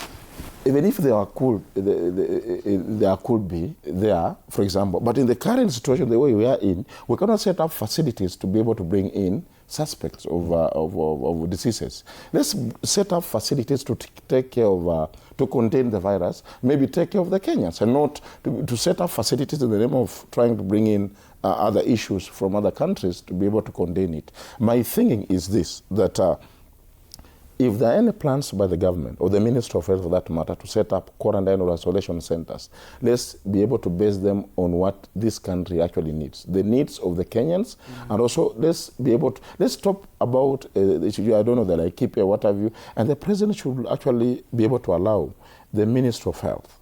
I think that should be the point home.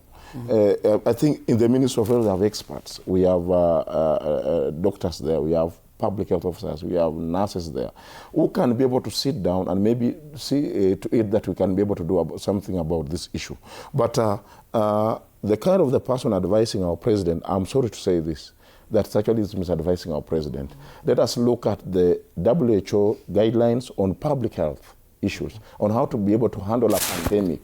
And let's actually be able to be confined within those measures. Let us not try and import diseases. Let's try and contain and put up measures to be able to, for example, like you've said, there's a lot of fear.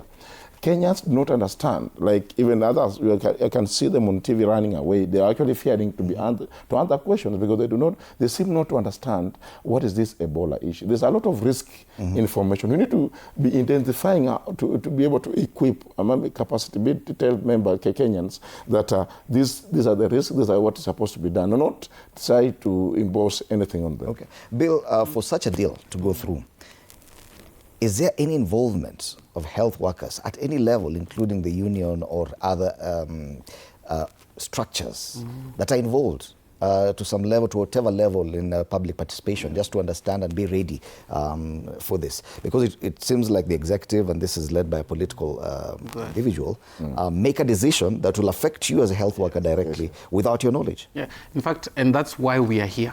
In fact, if you look at these G2G government deals that Kenya has been getting into, a lot of them are done.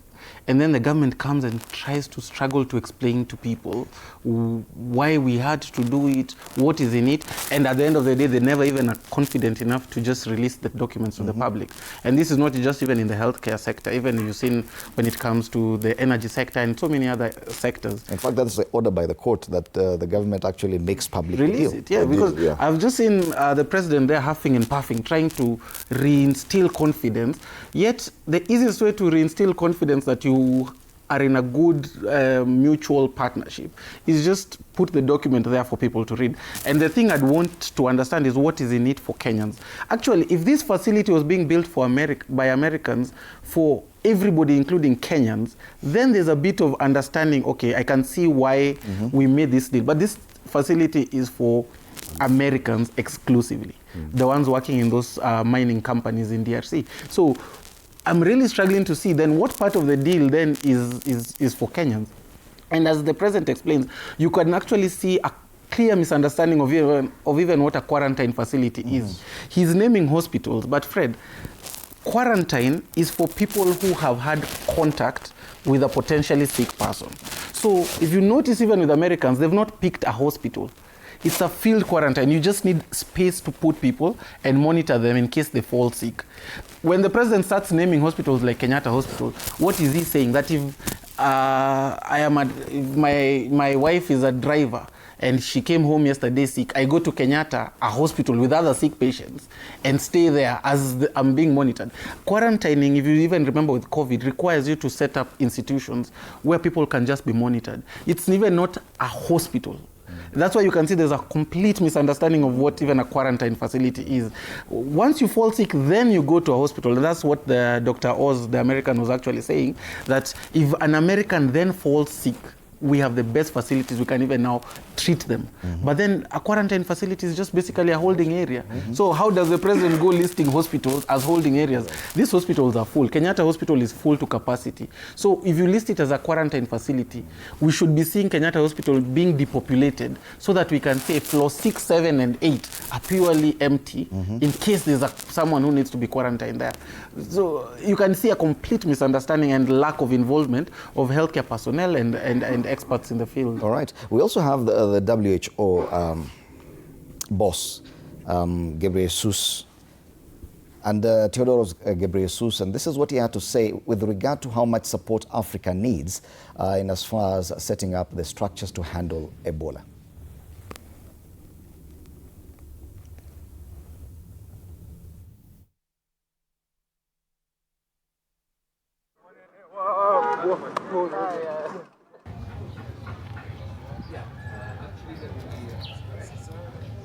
Ebola, I think this is not the first time.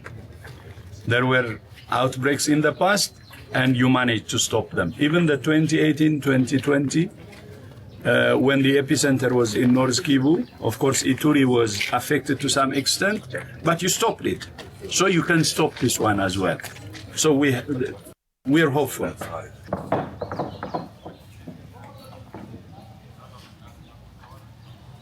If you come to the facilities, to health facilities, when you have symptoms, you can get the support and recover.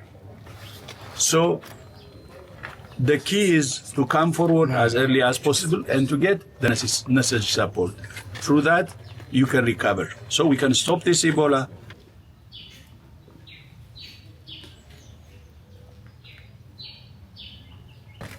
All right. So yes, you see the WHO accepts that, yes, Africans and African nations, DRC, and the entire region really requires more support, especially from international players like the US.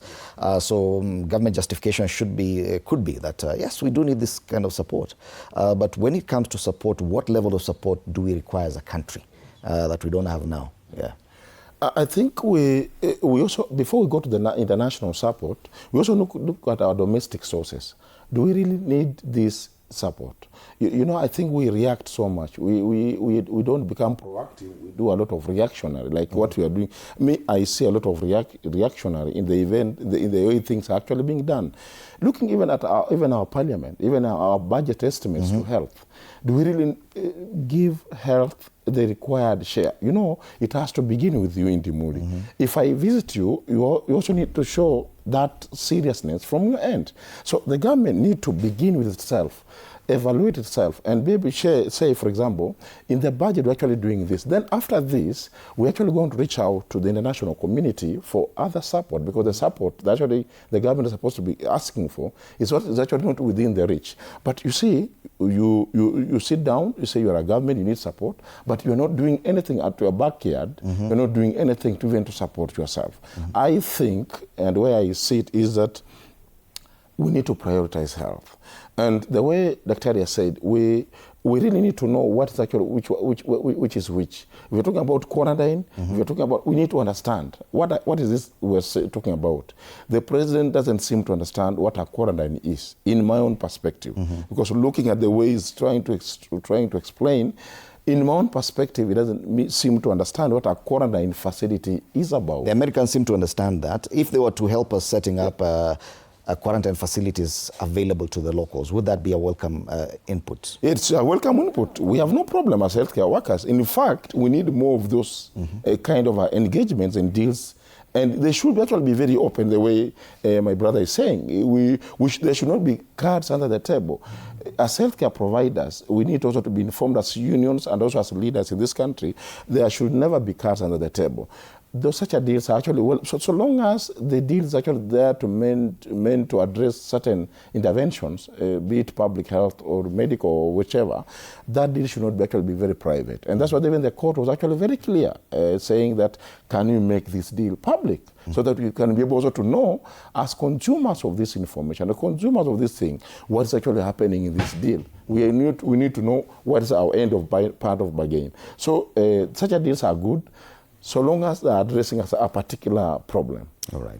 It's actually much welcomed. Yes. Yes. And this outbreak has been declared it has already been declared a public health emergency of international concern. Yeah. Yes, by WHO. That happened mid-May due to rapid escalation, cross-border spread, and the challenging environment. It is not a pandemic yet, but it's an outbreak of public health. It's public health emergency of international concern. Exactly. What exactly does that mean?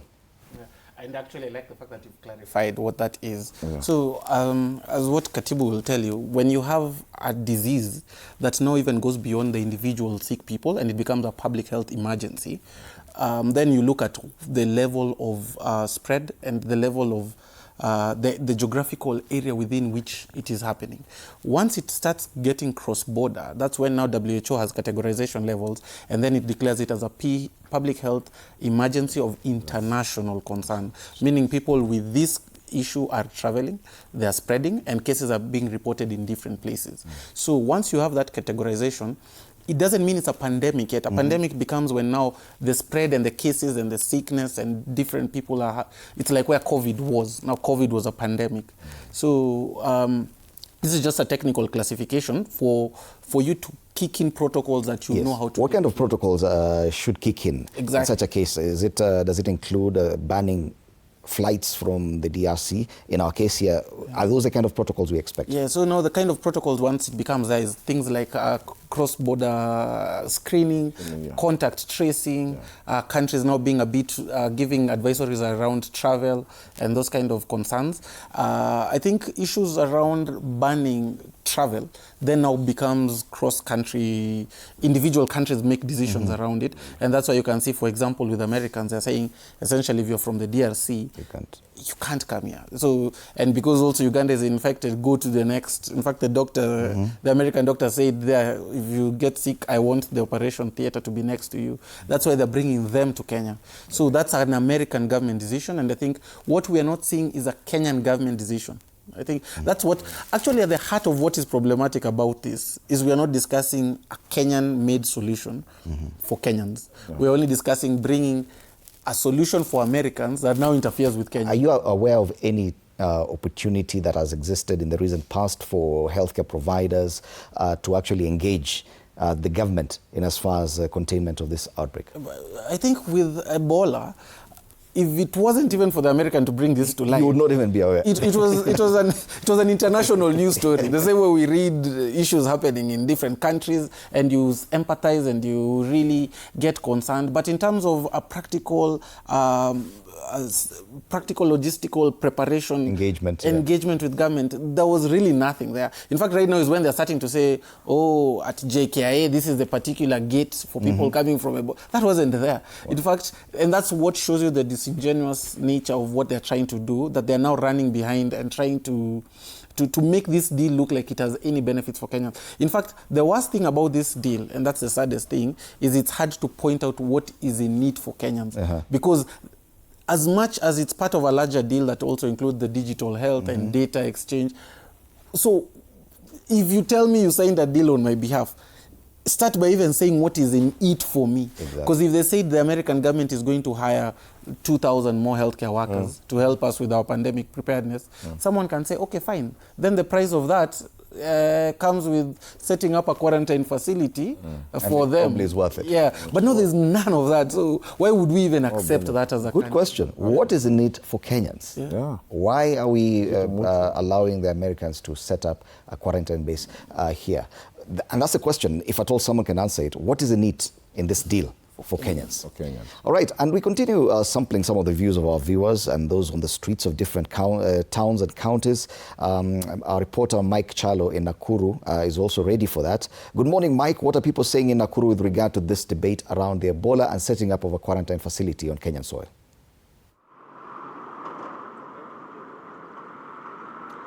Thank you so much, Fred. A very good morning to you. We are coming to you live from Nakuru West constituency, where around they've already roundabout. I think behind me you can see Kenyans are up and about, maybe moving to their destinations, others going to work, and of course, Nakuru is also shortlisted among the counties which are at high risk in contamination of Ebola. And with me here, I will be joining some of the residents of Nakuru, some also which constitute the Bunge la Mwananchi here in Nakuru West, to give me their views on Ebola. Pengine tukianza na wewe, ukianza na majina yako, utuelezee pengine unaufahamu kuhusu ugonjwa wa Ebola. Ebola ni nini?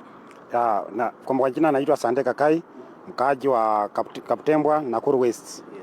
Kwa upande ya Ebola tunaona ni ugonjwa moja hatari sana. Pengine dalili za Ebola ni kama gani kama unajua?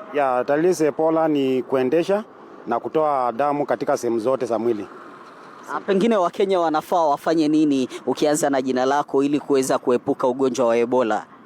Kwa majina ni Steven. Mimi vile najua Ebola tumeiona kule Kongo, ijai kuwa hapa Kenya. Tumeona kule Kongo na tunasikia dalili yake ni mbaya sana, unatoa damu kila mahali popote una hiyo shimo. Kwa hivyo unatoa damu na inakuua. Kwa nusu saa utakuwa imekumaliza. Na hii kuletoa Ebola Kenya ni kitu hatuipendi. Mimi kwanza ni mtu wa 2 term, lakini hiyo kitu imenikasirisha mpaka natamani hata nirudi 1 term. Lakini nikikumbuka ni kuku kwa 1 term tena kuna Rigathi Gachagua na baki nimeishiwa power. Juu si ndio? Ukiangalia hii kitu sisi tunaambia rais, mimi naweza muambia hivi, hii kitu hatuitaki huku Kenya. Kama ni pesa basi ni pesa unapewa, ndio tukubali Ebola ikuje Kenya. Wachana na pesa, Wakenya tukae na ile njia yetu tumezoea. Juu hatutakufa na hiyo njia yetu. Tumekaa nao miaka mingi kuanzia enzi ya Kenyatta mpaka saa hii. Hatuwezi kufa, wachana na hiyo pesa. Wakenya tukae vile tumezoea kukaa tukipendana. Pengine asante sana. Pengine kwa maoni yako, ukianza na jina lako, taifa limejipanga. Kwa maoni yako, nadhani kumekuwa na ugonjwa wa corona hapo awali, japo Wizara ya Afya imeweza kubadilika, mawaziri wamebadilika, vile vile bima ya afya wakati ule si bima ya afya wakati huu. Kwa maoni yako, nadhani taifa la Kenya liko tayari kukabiliana na ugonjwa wa Ebola endapo utakuwa unasambaa nchini? Asante sana. Kwa majina mimi naitwa Peter Kamau, mtoto wa single mother. Mimi ni mkaaji wa Nakuru na mimi nimezaliwa hapa Nakuru. Na mambo mengi tumeyasikia kuhusu hii ugonjwa ya Ebola. Ni kwamba ni watu wengi sana hawaelewi kuhusu hii ugonjwa ya Ebola, na watu wako na tofauti sana ya kisiasa kuhusu hii ugonjwa. Watu wanasema ati Ruto anataka kuleta Ebola, lakini hawajui Ruto si Ebola analeta. Ruto anataka kujenga facility ya mahali mtu akipata ugonjwa anaweza pelekwa. Jambo la kwanza ambao ningetaka kuambia Wakenya ni hii. Mimi mwenyewe kama Peter Kamau, mimi nimeenda mpaka Laikipia. Kutoka hapa naweza kuambia tauni zote kutoka hapa Nakuru, na Laikipia imeanza hapa, ukitoka Subuke imeanza hapo, ukielekea mpaka unaenda mpaka na Rumoru. Ukifika na Rumoru unaingia, unaacha barabara kwa Nairobi, unaingia na Nyuki. Hizo area zote ninazielewa mzuri, zimejaa military police. Wale ambao wanakuja kuturiniwa huko ni watu, hata si watu ya kawaida kwa sisi kama Wakenya tunaweza waona ni watu ya kawaida. Kenya iko na watu wa kutoka nchi za ngambo wengi sana. Kwa maoni yako wewe kama Mkenya, unadhani ilikuwa ni mwafaka pengine kwa serikali ya Kenya kuweza kusaka maoni ya umma kabla kuanza ujenzi wa kituo hicho cha Ebola katika eneo hilo la Laikipia? Mimi kama Peter Kamau naweza sema ijengwe. Na mimi si ati nasema ijengwe ati juu tunajengea ugonjwa ya Ebola. Huenda hiyo ugonjwa inaweza kosa kusambaa hapa nchini Kenya. Hizo manyumba ama facilities zikuwe zikifanya kazi nyingine, ama zikuwe zikileta manufaa kwa wananchi wa Nanyuki. Asante sana. Pengine nikiungana na wewe, mahakama imeweza kutupilia mbali ujenzi wa kituo hiki katika eneo hilo la Nanyuki. Maoni yako ni gani? Maoni yangu ni president atukumbuke. Juu yeye kwa serikali atukumbuke. Mimi nakuanga hapa kama jakababa hapa Everready, tunakuanga majobless venye unatuona hapa. Asante. Indemuli, those are some of the views of the residents here in Nakuru West constituency at the Everready roundabout, saying that Ebola, some are in agreement in the construction of the facility. However, the High Court already issued conservatory orders halting the establishment of the facility in Kenya. And from here, allow me to give it to Willie Dennis Njiru in Naivasha. Willie.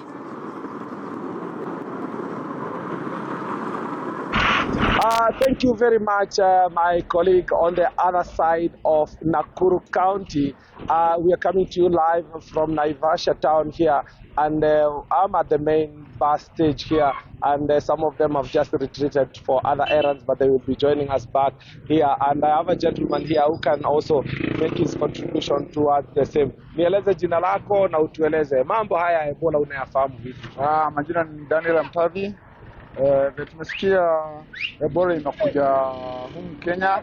Tunastahili wananchi tuhadhari na hiyo ugonjwa. Ebola ni ugonjwa mbaya. Tumesikia ni ugonjwa mbaya hata kushinda hata hii ya kuku. Sababu watu wengi wanakufa kwa hiyo ubora.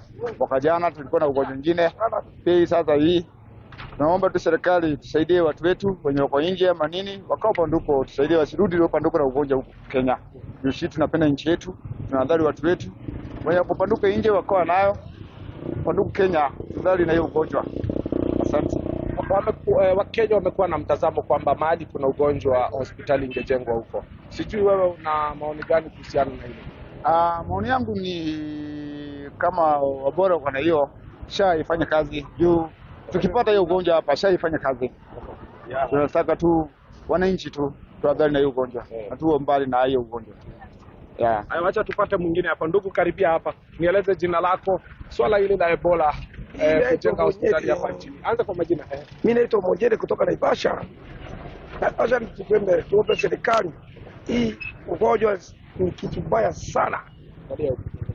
Juu hii ugonjwa ni kama ile kuku inapata ugonjwa zinakufa zote. Na hii nyama za 24 unakufa. Sasa kama unaleta ugonjwa huku tutapeleka mudaki. Huko unatupa kama nini? Kama takataka. Sasa vizuri ingekuwa vipi, kwa sababu pia tuna magari ya usafiri wa mbali, labda hii ya mizigo, wakati mwingine madereva wanaenda kule wanarudi na huenda hata inaweza pita. Na unaweza uliza iko na vaccine kweli? Haina vaccine. So tusilete ugonjwa kutoka nje. Kama watu wa matatu tunabeba watu wengi sana. Na ukiguzwa ni ugonjwa kidogo hiyo. Sasa pendekezo lako hiyo ugonjwa watotaki nilete hiyo quarantine ama hiyo wanasema wanatekeleza huku mtu akae kwao sisi tukae kwetu. Asante. Wacha tumalizia na jamaa hapa. Nieleze ndugu, jina lako na mambo haya ya Ebola unayafahamu vipi, na mtazamo wako kuhusu ujenzi wa hospitali hapa Kenya? Mimi nilikuwa nasema kwanza kwa majina yangu naitwa Tagesheno. Ni mkaji wa Naivasha. Mimi nikitaka kuambia president wetu kwanza hapo na Ebola atatuangusha. Sasa Kenya hatuna hiyo nguvu. Hata mambo na hospitali, hospitali zetu haina madawa. Sisi tukienda hospitali hatutimbiwi. Sasa tunatoa mambo zingine za Ebola. Corona ilikuwa imetusukuma, watu tunakaa manyumbani. Sasa hii mnaletwa ingine. Sasa tunaomba president wetu tuache kusikiza tu mambo na president. Wacha Kenya ikuwe ideas zote ni za Wakenya. Wakenya kikataa kitu, wacha ikuwe ni kukataa kitu. Sasa Kenya anasema Ebola hiyo mambo ya serikali ya Amerika. Sisi kama Wakenya tumeikataa. Amerika iko na mali mingi inaweza fanya hiyo mambo na kuweka waja wao na huko. Amerika ni kubwa. Kenya ni kanchi kadogo. Hata akajiwezi, tunategemea manchi zingine. Sasa akituletea ugonjwa kutumaliza, kwani president wetu amekuwa ni adui wa nchi yao. Sasa tunaomba hiyo kitu atupilie mbali, achane nayo kabisa. Sasa tushaikataa. Hiyo sio mshahada tunapewa, hiyo ni ugonjwa tunapewa. Mimi naona hivyo. Acha mchezo. Na kama hata kuwa kama mabuduki zinaisha, atumaliza na hiyo. Hapana. Ongezea buduki. Indimuli, there you go. I read public here, and they are not happy about the construction of such kind of a hospital here that will be taking care of the Ebola menace that has befallen the Central African Republic.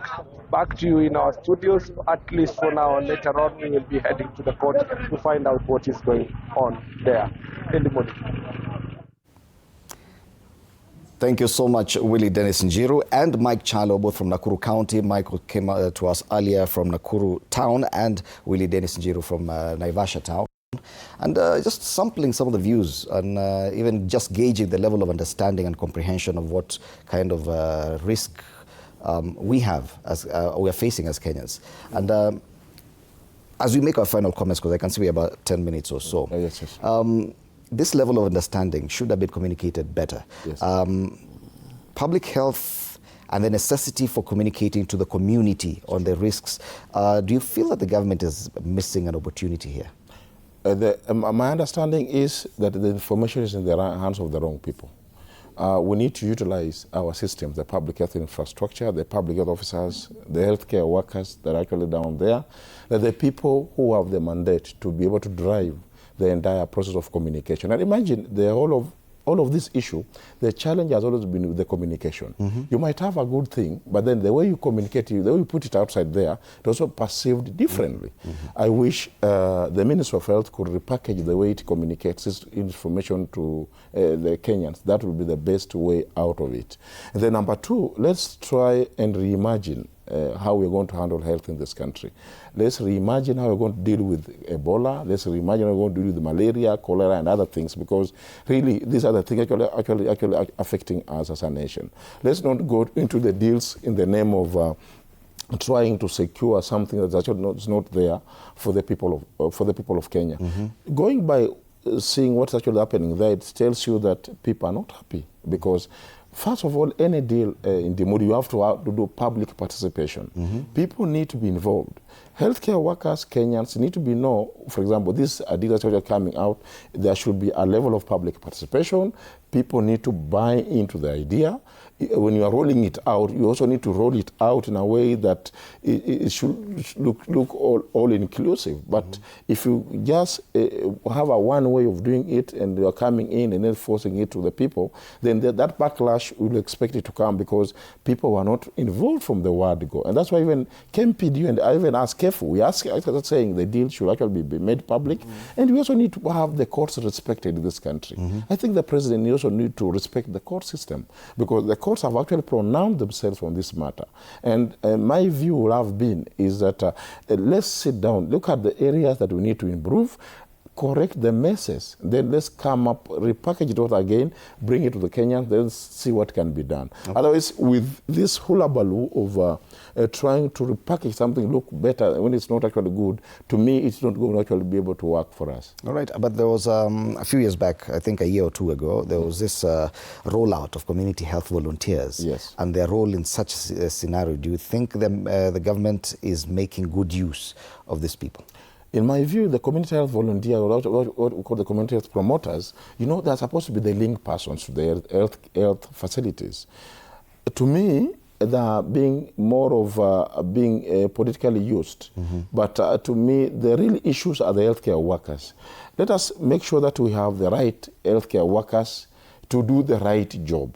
Yes, the CHPs are there to be able to link, because, for example, if a CHP, for example, is in a certain community, its work, like, for example, to do, for example, there's a TB issue, there's an Ebola, for example, the Ebola issue, the work of a CHP is to be able to link that patient or that person to the nearest health facility. But its work actually stops at the linking per se. But the real issues are supposed to be done by the healthcare workers. So let's invest more in the healthcare providers so that we can be able to get the right thing for the right job. All right. Yeah. Bill, do you think the president is handling this situation well? Your direct thoughts about his handling of the communication to Kenyans, of the communication to the healthcare workers as well. How would you rate his communication? I think the president is really not handling this thing well, because when it comes to especially things around health, people trust their healthcare workers. That's true. If you see KMPDU, the Kenya Association of Physicians, coming out and saying we are not ready for this thing, who is more in a position to know whether we are ready to deal with the problem you're talking about? Is it the person who sits in State House and gets private cover, or the people who serve Kenyans all across the country? So I think even if we were to just purely look at this from a communications point of view, the communication needs to come from people who are trusted. I think already Kenyans have a very low trust relationship with our president currently, so he's not, in my view, the best messenger for this issue. All right. And also, healthcare workers need to take charge of messaging. Let me cut you short, because we have the PS, State Department for Public Health and Professional Standards. That's PS Mary Modhoni Murioki. Good morning, Principal Secretary, and welcome to TV47. In as far as this potential or the Ebola outbreak as it is currently reported in DRC and Uganda, how prepared are we as a country to handle any potential risk? Good morning, and thank you very much for that question. As a country, we have been able to ensure that testing is taking place. And as of yesterday, we had 22 cases that have been tested and confirmed that they are negative. Number two, we have beefed up surveillance and also enhanced the manning at the border points, just to ensure that everybody who is coming into the country is also getting screened. And we are also getting, for the planes that are coming into Kenya, we are testing our wastewater. We are doing surveillance on the wastewater, the aircraft wastewater, to ensure that we also get the patterns of the diseases that may be coming into the country. And that includes diseases like polio, cholera, meningitis. And we used to do for COVID. Now we are going to join Ebola into it. Equally, our healthcare workers, we are continuing to train them because training is a continuous process. However, we already had those who had been trained initially, so they are all set, and we are ready to deploy them to the ground. All right. Therefore, as a country, we are very, very alert that on anything that might happen. All right. We are also happy with our neighbors, and especially the countries that have been affected, because we have communicated with the authorities to ensure that the exit management is done properly. We need people to be screened when they are exiting, and equally when they get into our country. All right. The incubation for Ebola takes between 2 days and 21 days. Therefore, it would also be important that a second test, probably after some time of your travel, is done, just to ensure that everything is cleared. All right. Madam Principal Secretary, the other question is on communication. Many people, many Kenyans are in a panic because of other news, and the Ministry of Health does not appear to be forthcoming with a lot of this communication to the common wananchi. Is there anything you're doing to change this? Yes, risk communication is ongoing, and we ourselves and our partners, we are coming all out. We are finalizing on the pictorials, including those that are going to be taken to the airport and also to the health facilities. We are also engaging, like what I am doing right now is communication. Yeah, we have our directors who are also who are going on TV stations to ensure that they are speaking to the members of public. We are creating public barazas, small public barazas, and focus group discussions to also show and to also explain to Kenyans what exactly Ebola is, what are the signs and symptoms, and how can you get assisted, where can you get assisted, what contacts you should call in case you get unwell, or if you need to know any kind of information. For instance, our number that we have, we are giving out for any Ebola cases is 719 for the country. Toll free. Yes. All right. Final question. In your own estimation, what level of risk are we as a country? Because we understand Kenya has never reported any confirmed cases of Ebola. Sorry? In your own estimation, what is the level of risk that we are at as a country, since we have never recorded any single case of Ebola? Yes, indeed. We are at a high risk, if I can put it that way. We are among the countries that have been mapped out as a high risk because of the proximity of our neighbors. It is good to note that Uganda has already reported 10 cases and they have 1 death, while DRC Congo has reported more than 100 cases, and actually more than 100 deaths. So because of the proximity, and pathogens have no boundaries, diseases have no boundaries. we need to really enhance our surveillance just to ensure that we are ready and we are able to pick the issues before they escalate. Also, our laboratory capacities have already been strengthened. Remember, during COVID, you would go to a clinic and your samples are taken. They are taken to South Africa or the UK or India. They would take days to come back when you're still quarantined. But right now, we have the capacity to test from our country. In fact, in 6 to 8 hours, you will get your test results. Therefore, the capacities have been enhanced, and that is a plus for us to show the preparedness. The other issue of case management capacity, Moi Teaching and Referral Hospital has a fully operational 20-bed ICU grade isolation unit equipped with a heating, ventilation, and air conditioning system. And also an additional 30-bed capacity that can rapidly be adapted to support a surge case or a management, if case management needs. Therefore, there's a lot that is happening in the background, but I also want to ask the members of the furthest seat, please help us with the right communication to the members of public. Let us not politicize the issue of health. All right. Because this is we are at a very critical time, and I want to pray that the members of the furthest seat are going to be with us, not against us. Right. I pray that you speak my language so that we are able to help the members of the public. Thank you so much, Madam PS, for your time and spending a few minutes to talk to us on this issue of Ebola. All right, that has been PS Mary Muthoni Muriuki, State Department for Public Health and Professional Standards, talking to us about the preparedness that we have in as far as Ebola outbreak is concerned.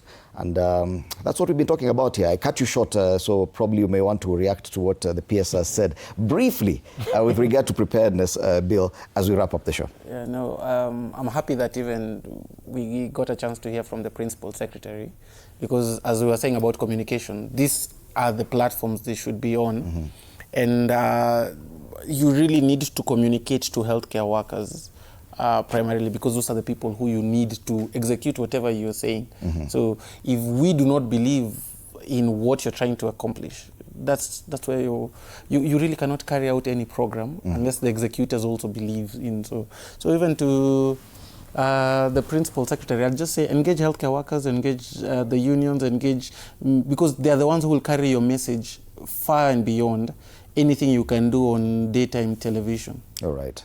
Thank you so much, Dr. Bill Muriuki, Chairperson, Nairobi, Kenya Medical Practitioners and Dentists Union. Asante sana for your time. Also, Brown Ashira Olali, who's the General Secretary and CEO of KEFU. And KEFU, once again, is a long one. Kenya Environmental Health and Public Health Practitioners Union, KEFU, with a silent P. Yes. Asante sana for your time at TV47. I had 1 second to say something to 15 seconds only. PS Mudhoni. I don't know which plans does she have. You know, you're talking about mambo preparedness. And part of preparedness is also employment of public health officers at the cross borders. I also want to implore to her that she also should be, the parliament should pass a budget, a budget to be able to make sure that we beef up security and employ more PHOs and more doctors and more nurses at the border so that we can be able to limit diseases. And also, please, let's finalize on the deal of the UHC. Our UHC colleagues are actually on our neck. They need those permanent and pensionable terms so that they can be able to get it. There's not to be a country that projects diseases. We need to kind of prevent. All right. Thank you. State of health has been the discussion, of course, with a huge focus on Ebola, the Ebola outbreak, which has been declared a public health emergency with an international concern. Asante sana, Brown Ashira Olali and Dr. Bill Muriuki for that. After the break, we switch to matters relationships. The rise of singlehood. Is it by choice, circumstance, or simply fear of commitment?